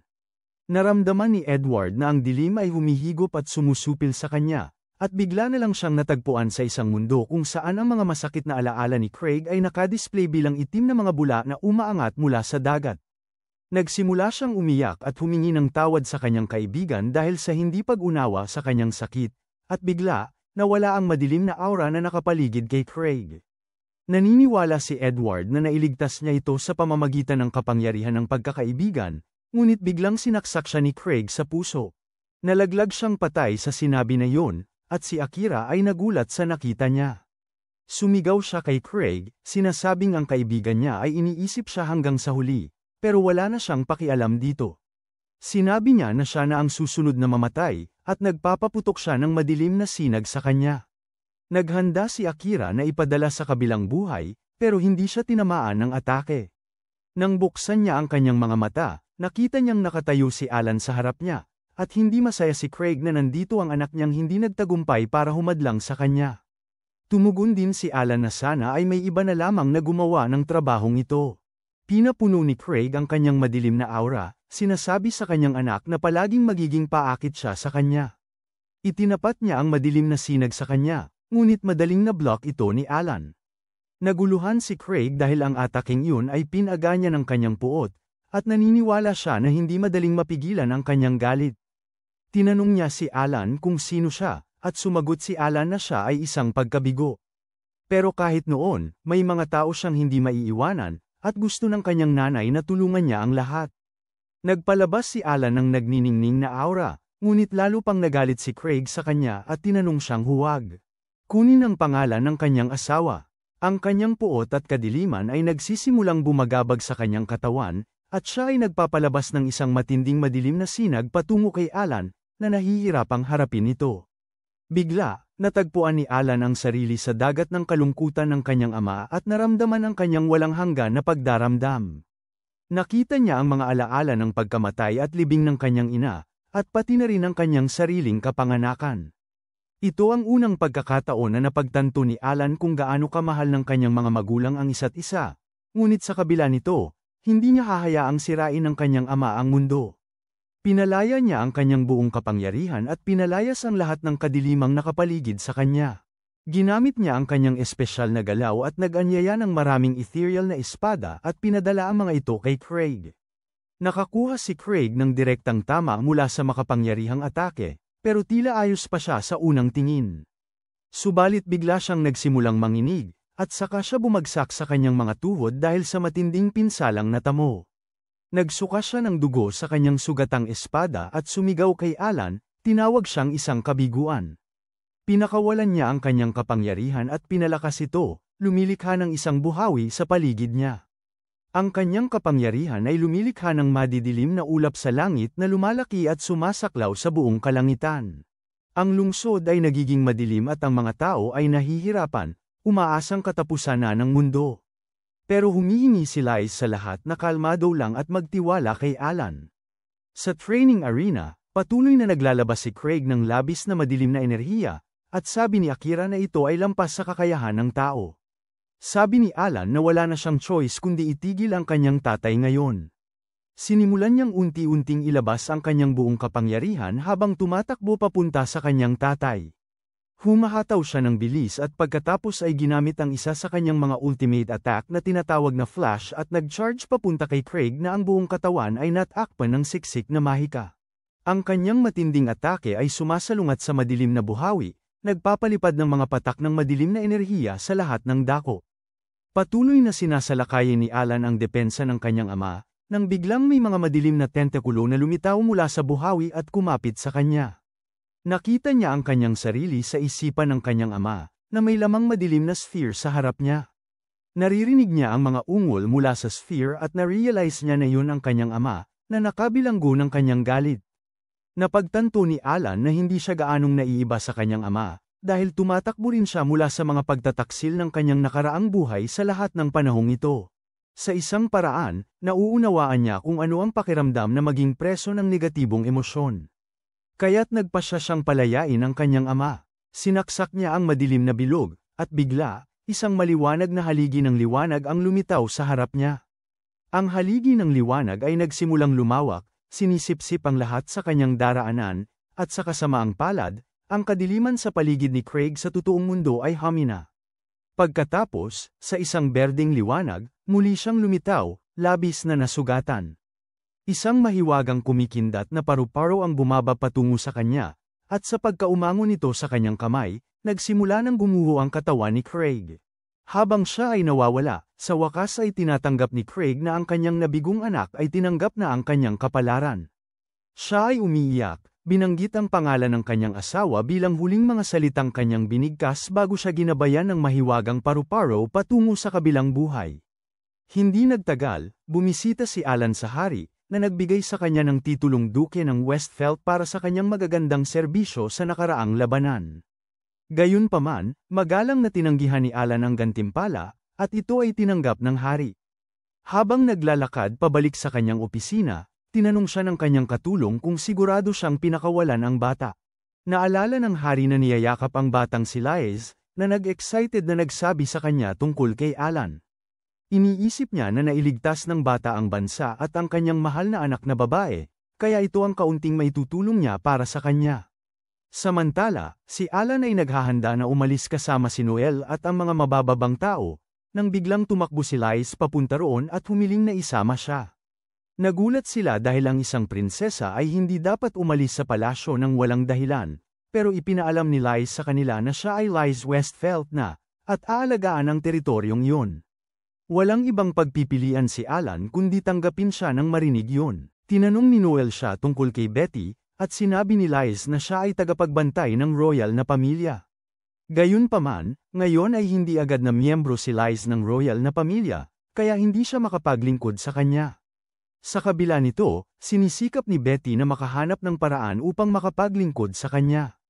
Tinanong siya ni Alan kung magiging maayos ba siya nang wala ito, at sinabi ni Liz na mas nakakaramdam siya ng seguridad kapag kasama siya. Sa puntong yun, sumakay sila sa karwahe at umalis para sa kanilang bagong buhay. Gayunpaman, hindi nila alam na may isa pang tao sa mundong ito na may kapangyarihan na katulad niya at kilala rin siya nito. Nagtataka siya kung bakit siya muling isinilang sa mundong ito, at nagpasya siyang alamin ito sa lalong madaling panahon. Nakita ni Alan ang isang panaginip ng kanyang nakaraang buhay, kung saan ang Winged Angel ay humihingi ng tawad sa kanya habang siya ay nasa kanyang kamatayang kama. Siya ay umiiyak, sinasabi na hindi niya siya ginawang bayani na iniisip na ganito ang kanyang magiging wakas, at nagpapasalamat sa kanya sa pagligtas sa mundo, bago nagtatanong kung ano ang kanyang huling kahilingan. Nagising siya mula sa panaginip na iyon, at bumaba siya sa ibaba, kung saan si Liz ay naghahanda ng almusal para sa kanya. Sa oras na umupo si Alan, dumating si Noel roon, nakadamit ng kaunti at nagulat si Lisa nang makita siya sa kanyang underwear. Sinasabi ni Alan na dapat ay magsuot siya ng kahit anong damit bago pumunta dito, at siya ay commendat, na sinabing nakita na siya nito sa mas mahina pang estado. Si Lisa ay nababahala at pinagsasabihan siya, humihingi ng paliwanag. Ipinaliwanag niya ang mga bagay habang sila ay umuupo para kumain, at sinabing sobrang init sa workshop ni Noel kaya't naisipan niyang tanggalin ang ilang damit, at yun na yun. Pagkatapos ay pinapaalala ni Noel sa kanya na kailangan niyang tulungan si Lisa sa pagsubok ng ilang bagong armas, at sinasabi ni Lisa na kailangan din siyang tulungan sa ilang paperwork. Nangako pa siya sa mababa para makatulog kasama siya, at si Alan ay nagulat dahil nakalimutan niya. Tungkol sa lahat ng mga pangako, bigla, may isang batang babae mula sa Adventurers Guild na lumapit sa kanya dahil may napakaraming hinihingi para sa kanya. Nagsimula siyang hilahin, pero pinigilan sila ni Lisa at ng iba. Nagsimula silang mag-away upang makuha ang karapatang makasama si Alan, at nahihiya siya sa atensyon na bigla niyang natamo. Nakakayanan niyang gawin ang lahat ngunit sobrang napagod dahil dito. Mamaya, sinabi niya sa lahat na plano niyang maglakbay sa kalapit na imperyo para sa pagbabago ng ritmo, at kung makakita siya ng magandang lugar sa daan, maninirahan siya doon ng permanente. Hindi masaya si Liz sa tungkol doon, habang si Noel ay mababang boses na nagsasabi tungkol sa Victor Empire, na isang makapangyarihang bansa na may magandang ugnayan sa kanilang kaharian. Sikat ito sa maraming panday na duwende, at nagpasya si Noel na sumama kay Alan para makita ang imperyo. Kahit ang mababa ay nagsabi na sasama siya, at naisip ni Noel na kumbinsihin si Alan na payagan silang sumama. Subalit, kailangan ni Lisa na manatili para pamahalaan ang Ducado. Bueno, tinawag niya si Betty at iniwan ang trabaho sa kanya, upang makasama rin kay Alan sa kanyang paglalakbay. Sa daan, tinanong ni Noel siya kung okay lang ba talaga sa kanya na iwanan ang Ducado para maglakbay. At sinabi ni Lisa na kailangan niyang bisitahin ang imperyo upang kumpirmahin ang ilang bagay. Kahit na ang imperyo ay may maganda at maayos na relasyon sa kanila, ang emperador ay ambisyoso at maaaring umatake sa kanila noong kaguluhan ilang buwan na ang nakalipas. Gayunpaman, wala silang ginawa, at gusto niyang makita kung ano ang kanilang binabalak bilang bagong dukesa ng Westfeld. Sa madaling panahon, ang kanilang karwahe ay dumaan sa magaspang na daan sa bundok, at nagreklamo si Noel, nagtatanong kung hindi ba sila makakapagdaan sa mas maayos na ruta. Bigla, itinigil ni Alan ang karwahe, dahil nakita niya ang ilang halimaw na tinatawag na sandwolves sa unahan. Nagtatalo sina Noel at Lowly tungkol sa kung gaano kalupit ang mga halimaw, pero agad na tumalon si Alan patungo sa kanila at winasak ang mga ito sa loob ng ilang segundo. Bumalik siya sa karwahe, pero nagdududa na siya na may nagpadala ng mga buhangin na lobo sa kanila sa layunin. Nakalipas ang ilang araw, umabot sila sa unang pangunahing lungsod ng imperyo. Kahit na puno ito ng aktibidad, alerto si Alan dahil nararamdaman niyang medyo nakakatakot ang atmosfera dito dahil sa sobrang daming mga gwardya. Bigla siyang natamaan ng isang pulang buhok at agad na nakilala siya bilang si Hina. Kahit siya ay nakikilala siya at tinatanong kung ano ang ginagawa niya sa ganitong lugar. Ipinagpapasa siya ng tanong sa kanya at tinatanong kung ano ang ginagawa ng anak ng imperial na marquis dito nang walang mga gwardya. Napapahiya siya at sinasabing pakawalan siya, at ginawa niya ito. Naiinggit ang mga babae ni Alan na malapit siya kay Hina, pero nakikilala siya ni Lisa. Nakikilala rin siya at tinatanong kung ano ang ginagawa niya dito, at kinakabahan na sinungaling si Lisa na nag-sightseeing sila, pero madaling nahuli. Hindi siya nagtatanong ng kahit anong katanungan, pero nagbibigay siya ng payo sa lahat na ang imperyo ay nasa estado ng kaguluhan at kalituhan ngayon, at isang maliit na spark ay maaaring humantong sa kapahamakan. Iyon ang dahilan kung bakit nais niyang umuwi sina Alan at ang kanyang mga babae bago sila malagay sa panganib. Ipinahayag niya na kahit ang mga Black Wolf Knights, na pinakamalalang kilalang mga kabalyero sa imperyo, ay pinayagang kumilos ayon sa kanilang sariling desisyon ng emperador. Sinabihan ni Hina silang iwasan ang mga Black Wolf Knights sa anumang paraan, at agad na umalis. Nalilito sina Lisa at ang iba pa tungkol sa nangyayari dito, pero napansin ni Alan ang isang bagay kaya nagpa siyang sundan si Hina, iniiwan ang kanyang mga babae. Naabutan ni Alan si Hina, na sa katunayan ay ang Winged Angel mula sa kanyang panaginip. Siya ang disipulo ng mga Diyos sa kanilang nakaraang buhay na patuloy na nagsasabi sa kanya kung ano ang gagawin.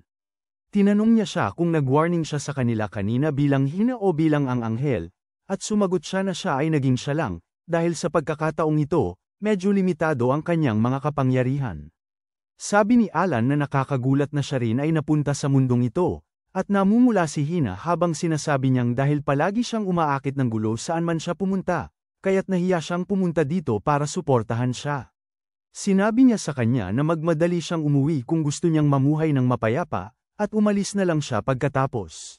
Nagpapasalamat sa kanya, habang siya ay naghahanap para sa kanyang mga babae, biglang may sumabog sa malayo, kaya siya ay pumunta upang tingnan ito.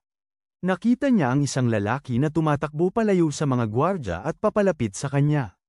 Itinutok ng wanted na lalaki ang kanyang espada habang sinasabi kay Alan na umalis siya sa daan, at simpleng hinampas siya sa likod at nahulog. Bigla, napalibutan ang lalaki ng itim na usok at isang bilog na mahika ang lumitaw sa likod niya. Dumadaloy ang dugo mula sa bawat butas ng kanyang katawan, at namatay ang lalaki agad. Kaagad, dumating ang mga kabalyero doon, at ang kanilang kapitan ay naguguluhan tungkol sa sitwasyon at nandoon si Alan. Itinaas niya ang kanyang mga kamay habang iniinterogang siya ng kapitan ng mga kabalyero. Gusto niyang malaman kung ano ang nangyari dito, at sinabi ni Alan na sinaktan niya ang lalaki sa pagdepensa sa sarili, pero hindi niya ito pinatay. Mahirap paniwalaan ng kapitan ng mga kabalyero ang kanyang sinasabi, at tinanong kung paano niya mapatay ang lalaki ng ganun ka-brutal nang hindi gumagamit ng sandata o regalo. Ipinaliwanag niya na ang kanyang regalo ay nagpapahintulot sa kanya na makita kung ano ang mga regalo na ginamit ng iba. Ang downside ng Reg Along yun ay hindi niya nakikita kung ang mga demonyo ay kasangkot sa isang bagay. Sinabi ni Alan sa kanya na hindi siya demonyo, pero alam niyang hindi maniniwala ang babae. Napakadali para sa kanya. Sinasabi niya na kung hindi siya makapagbigay ng matibay na ebidensya, aarestuhin siya dahil sa paghihinala na siya ay isang demonyo. Nang subukan ng kapitan ng mga kabalyero na hulihin siya, bigla siyang naging invisible, at nagpanik siya.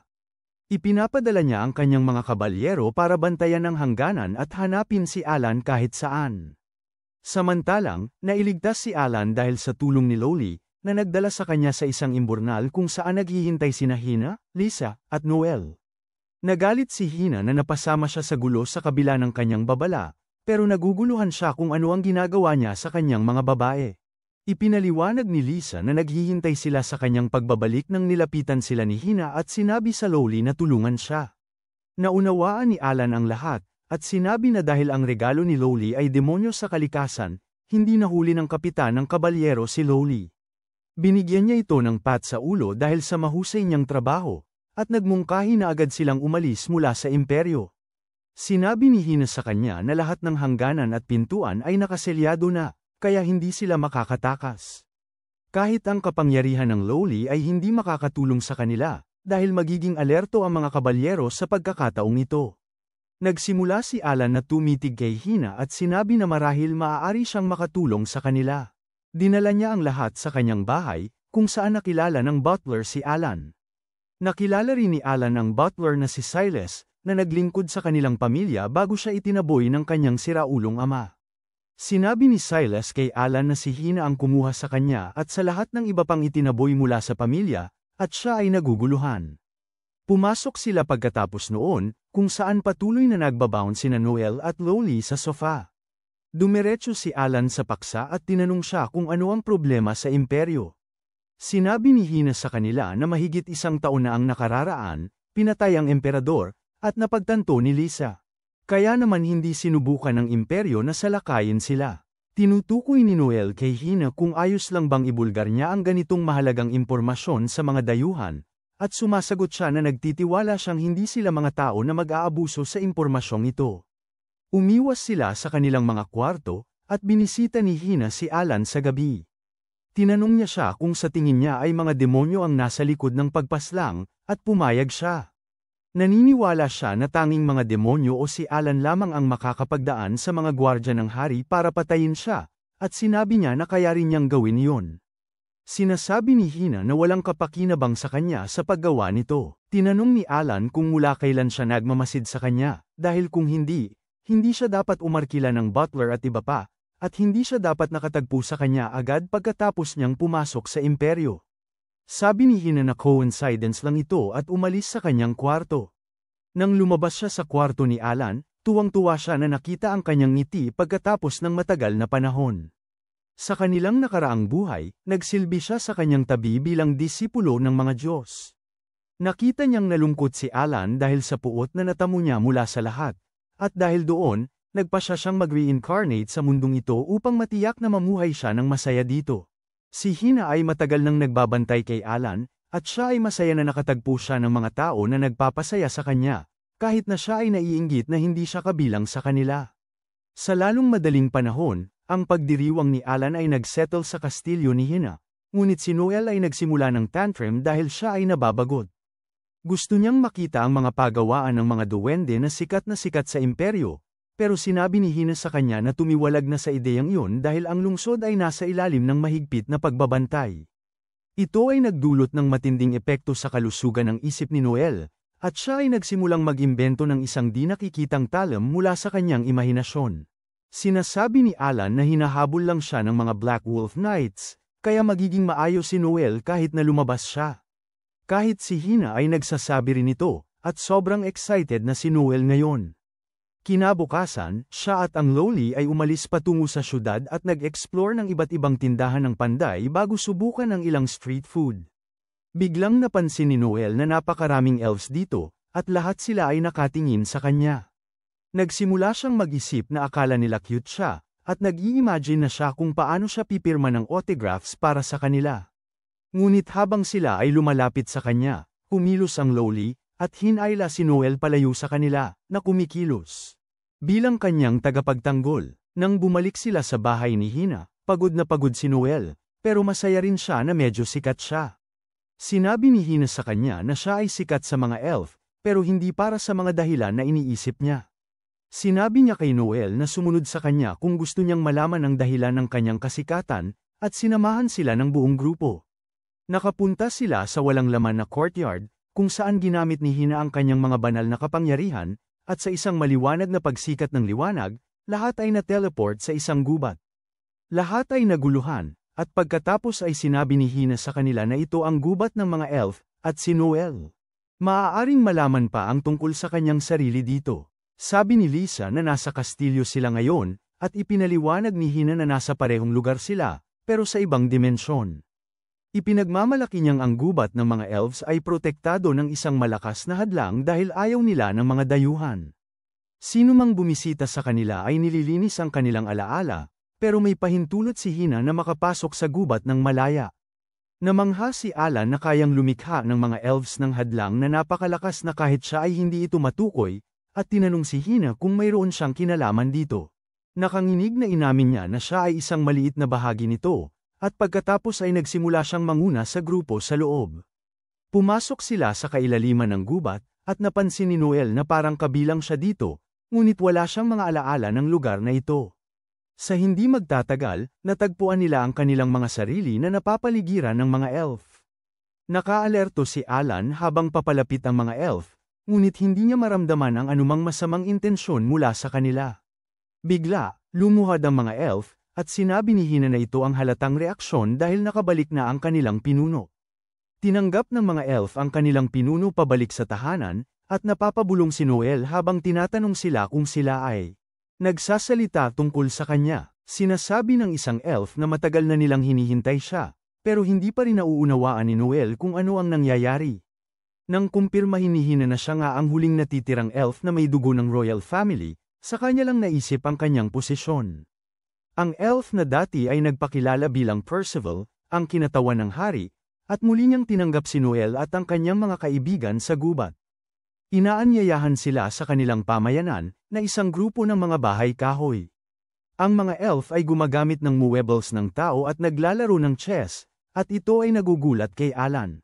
At iba pa, nasa isip ni Percival na ipaliwanag na dinala ni Hina ang lahat ng mga bagay na ito para sa kanila, ngunit sinabi niya sa kanya na tumahimik. Sandali, dalawa sa mga batang may sungay ang tumakbo kay Noel at inaalok siya ng mga acorn na kanilang pinulot.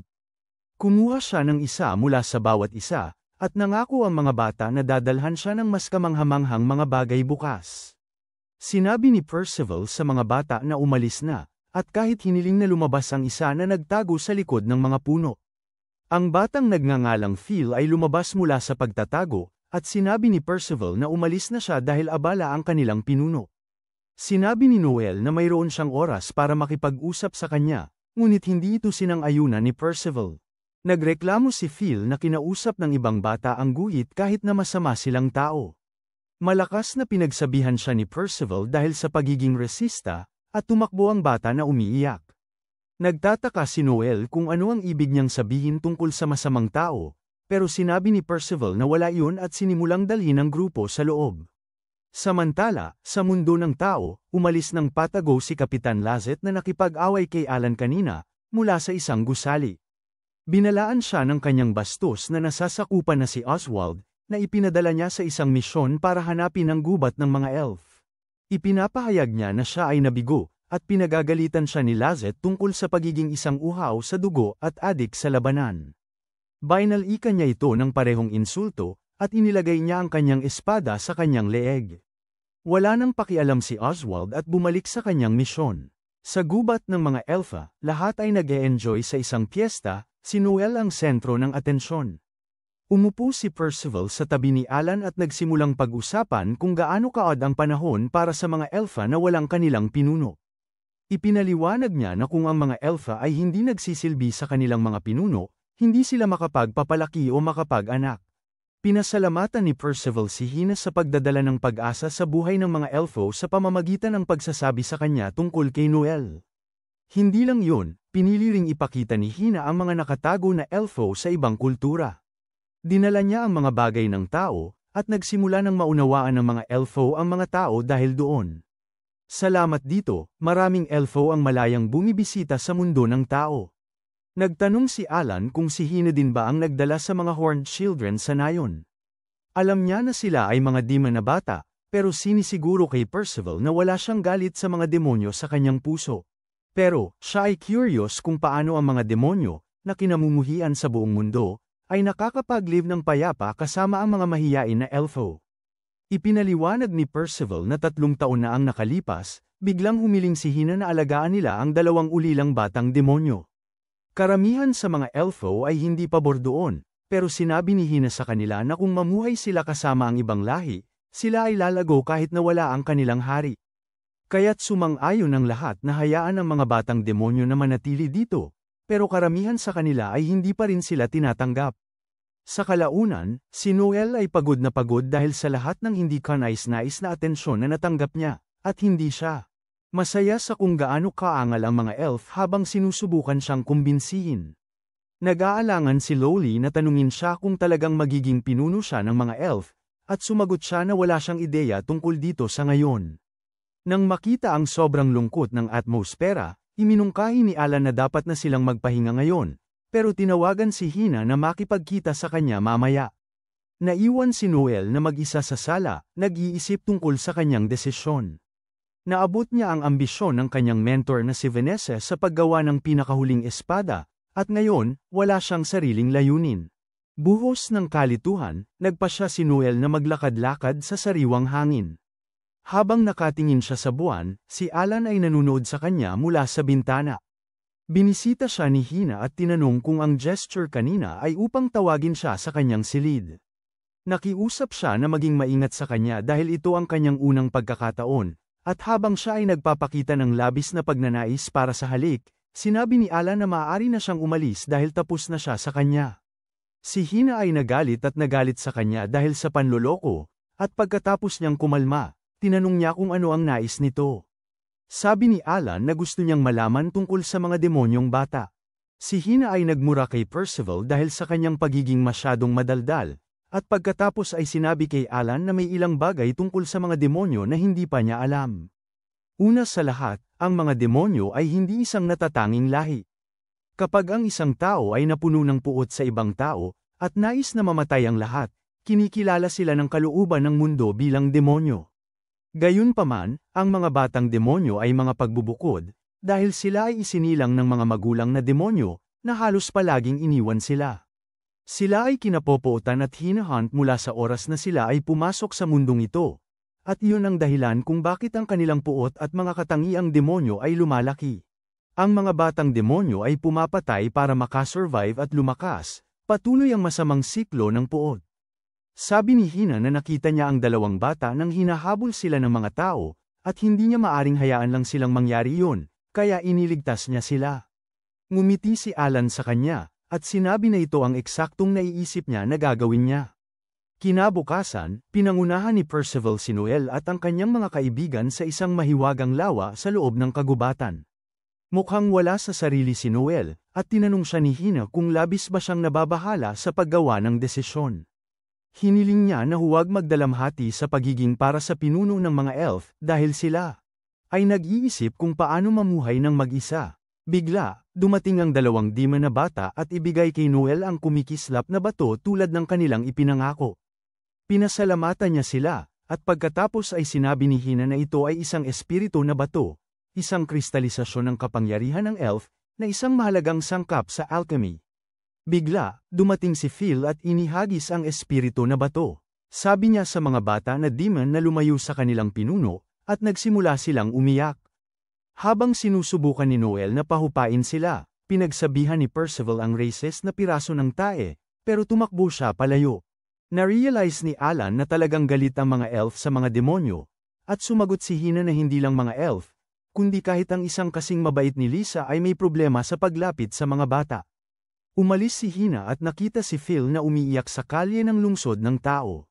Sinabi niya na medyo masama siya kanina, at sumagot siya na hindi niya kayang tiisin na malapit ang mga demonyo sa mga pinuno.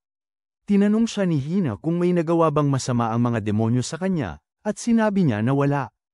Umupo siya sa tabi niya at sinabi na pareho lang ang nararamdaman ng mga batang demonyo tungkol sa pinuno. Habang ginagawa niya, sinabi niya kay Phil na dapat niyang subukang makipagkaibigan sa mga bata at tratuhin silang mabuti dahil mas bata sila sa kanya. Umalis siya, sinabi sa batang umuwi na siya ng maaga. Napagtanto ni Phil na kailangan niyang sumang-ayon sa mga demonyong bata, pero pagbangon niya, nakita niya ang masamang kabalyero na si Oswald sa harapan niya. Sinubukan niyang tumakbo, pero hinawakan siya ni Oswald sa leeg at pagkatapos ay inilabas ang kanyang espada, humihingi kay Phil na ipakita sa kanya ang daan papuntang gubat ng mga elfen. Samantala, sa nayo ng mga elf, mayroong isang malaking pagdiriwang na inihanda bilang pagpupugay sa kanilang pinuno. Habang lahat ay naiintriga sa pagbibigay ng kabutihan ng mga elf at nag-e-enjoy, si Noel ay mukhang malumbay sa ilang kadahilanan. Nagtanong si Hina kay Alan kung okay lang si Noel, dahil mukhang ang pagsasaalang-alang sa pagiging pinuno ay nagdulot ng bigat sa kanya. Abala si Alan sa pagkain, at sinabi na sinuman sa kanyang posisyon ay mawawalan din ng gana. Nais ni Hina na tulungan si Noel sa anumang paraan, pero sumagot si Alan na ito ay isang bagay na kailangan niyang pagdesisyonan para sa kanyang sarili. Gayunpaman, ang kanilang mga alalahanin ay walang batayan, dahil ang tanging dahilan kung bakit hindi interesado si Noel sa pagkain ay dahil gusto niyang kumain ng karne at hindi ng prutas at gulay. Mamaya, nagdesisyon si Hina na umalis, at iniiwan kay Percival ang pagtanggap sa mga bisita. Sinabi ni Percival na wala siyang kailangan gawin upang maghanap para sa nawawalang tao, ngunit sinisiguro niya sa kanya na oras na para siyang bumalik sa bahay, kaya hindi ito magiging problema para sa kanya. Umalis siya ng ganoon, at tinanong ni Alan si Percival kung may problema. Sumagot siya na umalis na ang batang si Phil mula sa gubat at hindi pa bumabalik. Sa lungsod, naghahanap si Hina kay Phil sa mga kalye, ngunit hindi siya makahanap ng kahit saan. Sa kabilang banda, bumalik sina Alan at ang kanyang mga kaibigan sa nayon ng mga elf, at sinabi niya na talagang walang iniisip ang mga elf. Tumingin si Lowly sa paligid at sinabi niyang mukhang mas tamad sila kaysa sa walang iniisip. Sumagot si Percival na hindi bagay sa mga elf ang salitang masipag dahil masyado silang mahahaba ang buhay at mabagal lumaki. Ang paraan ng pagdanas nila ng oras ay iba rin kumpara sa ibang lahi. Kaya naman ang pagsisikap ay nagiging walang katapusang mas kaunting gantimpala para sa kanila. Tinanong ni Lowly si Percival kung paano kumukuha ng pagkain ng mga elf kung hindi sila nagtatrabaho, at simpleng iniunat niya ang kanyang kamay at may lumitaw na mansanas doon. Lahat ay nag-uusisa tungkol sa lihim sa likod ng kanyang freak, at ipinaliwanag niya na sa tuwing sila'y humihiling, ang gubat ay nagbabahagi ng mga masaganang produkto sa kanila, dahil bahagi ng gubat ang mga diwata. Ni Lisa ni Noel ay hindi ganap na nauunawaan ang konseptong ito, ngunit ginamit ni Alan ang kanyang mahika ng mga mata upang malaman na ang mga diwata at ang gubat ay may parehong enerhiya, at humanga si Percival sa kanya. Matapos ipaliwanag pa ang tungkol sa koneksyon ng gubat at mga diwata, tinanong ni Percival si Noel kung ano ang iniisip niya tungkol sa gubat. Sumagot siya na ito ay maganda at tahimik, ngunit kulang ito ng isang bagay. Biglang sumingit si Alan at tinanong si Percival kung maaari rin siyang manirahan sa gubat. Sinabi niya kay Lisa na palagi siyang nagpaplanong makahanap ng tahimik na lugar para manirahan, at walang mas mabuti pa rito. Sumagot si Percival na para makatira dito, kailangan patunayan ni Alan na isa siya sa kanila, at hindi niya alam kung paano ito gagawin, dahil ang gubat ang nagdedesisyon ng lahat. Sinabi ni Alan na talagang gusto niyang manatili sa nayon, at humingi ng tawad si Percival dahil hindi siya makakapagpabago ng mga patakaran para sa sinuman. Tumatanong si Noel tungkol sa mga demonyong bata, at sumagot siya na sila ay nagmamasid lamang. Matagal na nilang hindi nakikita. Naniniwala siya na kapag lumaki na ang mga bata, aalis sila. Nakahanap si Alan ng butas sa batas, at tinanong si Percival kung maaari rin siyang manatili sa nayon ng kaunting panahon. Naniniwala siya na magiging maayos iyon, at tinanong ni Alan kung ano ang kanilang definisyon ng kaunting panahon. Sabi ni Percival na ito ay mga 100 taon, at nagulat si Lisa nang marinig yon. Sa wakas, nagsimulang humihip ang hangin at nakatanggap si Percival ng mensahe mula sa gubat. Naging mausisa si Alan, at sinabi ni Percival na mayroon silang bisita, ngunit ito ay isang taong hindi kinikilala ng gubat. Tinanong ni Lowly kung may kainahinalang tao, pero sinabi niya sa kanya na huwag mag-alala dahil maraming tao sa imperyo ang makakapasok sa kanilang gubat sa legal na paraan. Nag-sorry siya kay Noel, sinabing kailangan niyang itigil ang kanilang tour ngayon, dahil kailangan niyang salubungin ang kanilang bisita. Sabi ni Noel na wala siyang problema, at umalis si Percival. Pagkatapos noon, iminungkahi ni Alan na dapat silang bumalik sa nayon, pero gusto ni Noel na mag-explore sa gubat. Ngunit sinabi niya na masama kung makasalubong sila ng sinuman mula sa imperyo, at naiintindihan niya. Bumalik sila sa kanilang tutuluyan, at naglalaro si Noel ng chess kasama si Lowly, na may sarili niyang mga alituntunin. Samantala, tinanong ni Lisa si Alan kung talagang balak niyang manatili sa gubat, at sumagot siya na seryoso siyang nag-iisip tungkol dito. Nagpadama ito ng selos sa kanya, at siya'y nagmokmak. Sinasabing siyempre gusto niyang manatili dito dahil nandito ang mahal niya na si Hina. Naiintindihan ni Alan ang kanyang selos, pero tiniyak niya sa kanya na ang relasyon niya kay Hina ay hindi katulad ng iniisip niya. Hindi masaya si Lisa sa sagot na yun at humiling siyang bigyan siya ng detalye, at siya'y nerbyoso. Sinasabi na mahirap ipaliwanag. Sinasabi niya na parang sila ni Hina ay nakadikit dahil sa tadhana, at nagbibigay ito kay Lisa ng maling ideya muli.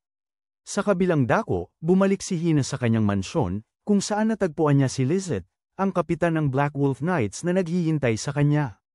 Tinanong ni Hina kung ano ang ginagawa niya dito, at sinabi ni Lizette na nakatanggap sila ng impormasyon na nagtago siya ng isang sospek sa kaso ng pagpaslang sa emperador. Pinapalamig ni Hina ang sitwasyon at sinabing wala siyang ideya tungkol sa sinasabi ni Lizette, at tinanong kung sino ang nagbigay sa kanya ng mga kalokohang ito. Sumagot si Lizette na hinala lang ito, dahil nakita niya ang sospek sa lungsod ilang araw na ang nakalipas, pero tumakas siya. Gayunpaman, hindi siya tumawid sa hangganan, at walang mga palatandaan na humahantong sa kanya. Inanunsyo niya na ang tanging kayang gumawa nito ay si Hina, at sa sign na yon, sumugod ang mga knight sa kanyang bahay. Nagsimula silang maghanap sa loob ng bahay para sa sospek o anumang mga bakas. Sinabi ni Lizette na maaaring wala silang matagpuan dito, pero naniniwala siyang nagtatago ang sospek sa gubat ng mga elves, at madalas doon si Hina. Si Hina ay kinakabahan nang marinig ito. Samantala, umabot na sa gubat ang bise-kapitan ng kabalyero kasama si Phil, at balak na niyang maging malupit ngayon. Agad na dumating si Percival doon para salubungin ang bisita, ngunit nang makita niya ang takot sa mukha ni Phil, napagtanto niyang ginamit ng lalaki ang bata para makapasok dito. Ang kabalyerong si Oswald ay nagsuka ng mansanas na kinain niya, at pagkatapos ay humarap kay Percival, tinatanong kung siya ang boss dito. Nakilala ni Percival siya bilang isa sa mga Black Wolf Knights na binalaan sa kanya ni Hina. Sinabi niya na ang mga Black Wolf Knights ay nabigyan ng mga extrajudicial na karapatan, at maaaring pumatay ng sinuman ng walang dahilan o pananagutan. Introduksyon ni Percival ang kanyang sarili kay Oswald, at tinanong siya tungkol sa kanyang layunin, at sinabi ni Oswald na pinag-aakala ng mga knight ang mga elf na nagtatago ng isang pumabilis. Sinabi ni Percival na wala siyang ideya kung sino ang tinutukoy niya, ngunit si Oswald ay mataas sa kanyang kapangyarihan at sumisigaw na kung sinabi niyang narito ang salarin, hinuwarin niya si Percival sa kwelyo nang subukan niyang makipag-usap ng may katwiran sa kanya. Ngunit biglang dumating ang mga demonyong bata doon. Akala nila si Oswald ay isa lang ibang bisita, at nag-aalok ng ilang prutas sa kanya, at nakilala niya.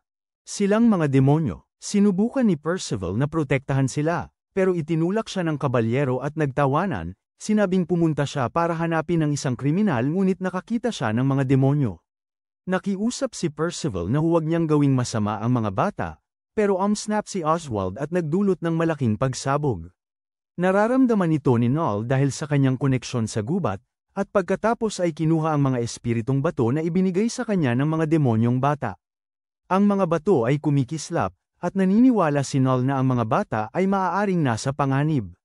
Tinanong siya ni Alan kung ano ang nangyari, at sinabi niyang may isang eksena na biglang lumipas sa kanya. Isip at nakita niyang inaatake ng Black Wolf Knights ang mga Demon Boys. Sinasabi niyang ito ay hindi mapapatawad at nagmamadali siyang tulungan sila. Sumama sa kanya si Lowly, at naiwan si Alan, nag-iisip tungkol sa kung paano palagi niyang gustong iligtas ang lahat sa nakaraan, pero hindi lahat ay gustong maligtas sa kanyang kamay, at nagdulot ito ng butas sa kanyang puso. Bigla siyang nakagising mula sa kanyang mga iniisip nang tawagin siya ni Lisa, at nagpasya siyang lumabas upang suportahan si Noel. Sa gubat, somehow ay pinrotektahan ni Percival ang mga bata mula sa pagsabog gamit ang isang barrier, at hiniling ni Oswald na umalis si Percival sa gubat dahil inosente ang mga bata. Wala siyang pakialam dahil ang pagiging isinilang bilang mga demonyo ang kanilang pinakamalaking kasalanan. Sinabi ni Percival sa mga bata na manatiling nasa likod niya, at sinubukan niyang atakihin si Oswald gamit ang kanyang hadlang. Tumatawa lang si Oswald habang umaatres, at nagpasya siyang subukin siya.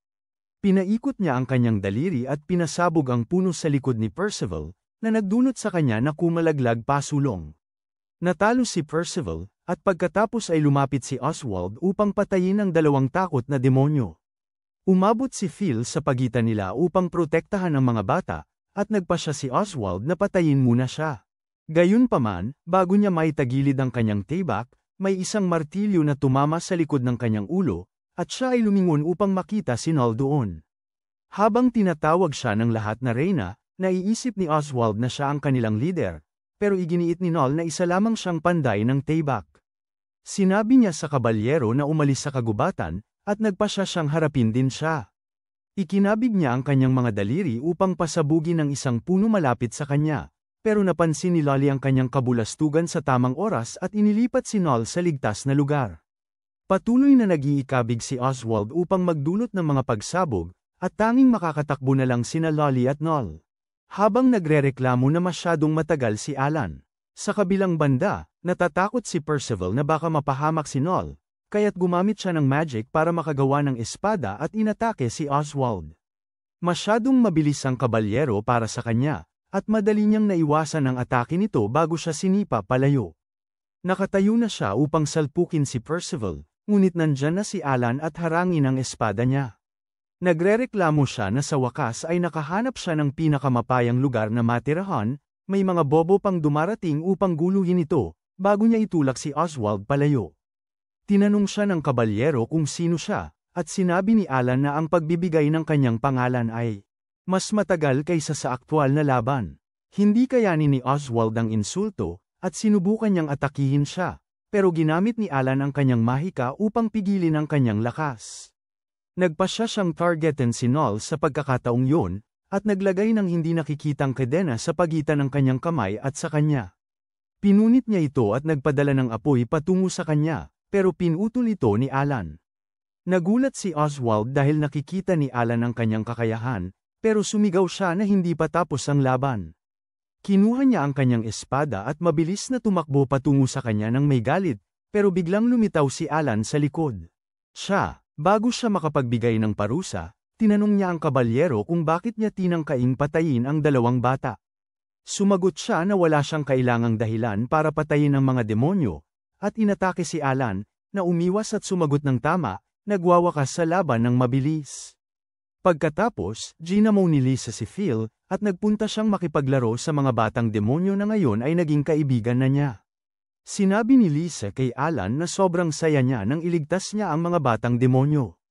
Pinausap niya kung paano ipinanganak ang mga bata na walang kasalanan, hindi alintana kung anong lahi sila ipinanganak, at nagpasalamat siya sa kanya sa magaganda niyang salita. Samantala, tinitingnan ni Lowly ang walang malay na si Oswald, at nagtataka si Noel kung ano ang dapat nilang gawin ngayon. Naniniwala siyang ang pagtalo sa isang kabalyero ay parang pagdeklara ng digmaan sa imperyo, at sinabi ni Alan na papagalitan sila ni Hina tulad ng isang matandang lola pag nalaman nito. Sa pagkakataong ito, dumating si Hina at lahat ay nagpanik habang sinusubukan nilang ipaliwanag ang sitwasyon sa kanya. Huminga siya ng malalim bago siya magbigay ng lecture kay Alan tulad ng inaasahan niya, at pagkatapos ay sinabi niyang siya ang bahala sa mga mangyayari. May maganda rin siyang balita para sa lahat dahil ang mga daan palabas ng lungsod ay sa wakas na muling nabuksan. Sinabi niya sa lahat na magmadali pa uwi, ngunit si Alan ay tila nagulat sa balitang ito. Pagkatapos, nagpaalam si Percival kay Noel, nagtatanong kung sigurado siyang ayaw niyang mamuhay sa gubat kasama ang iba pang mga elfo. Siya ay sumagot na napakarami niyang hindi alam tungkol sa pagiging isang pinuno. Sinabi ni Noel na kung patuloy siyang maglalakbay kasama ang kanyang mga kaibigan, makikita niya ang mundo, at magiging mas angkop na maging isang pinuno. Sinabi ni Percival na palagi silang maghihintay sa kanya, at pagkatapos ay nag-wave sila ng palm kay Noel at mga kaibigan, nangako na babalik sila balang araw. Ngunit maliit lang ang kanilang alam tungkol sa problema na ginugulo si Hina ngayon. Siya ay aresto sa akusasyon ng pagpaslang sa emperador, dahil sa isang kasunduan na ginawa niya kay Lizette upang matiyak ang kaligtasan ni Alan. Kung nagustuhan mo ang video na ito, siguraduhing mag-subscribe para sa bahagi 10, at siguraduhing tingnan ang bagong anime na ito tungkol sa isang talunan na na-reincarnate bilang prinsipe na may mga makalangit na kakayahan.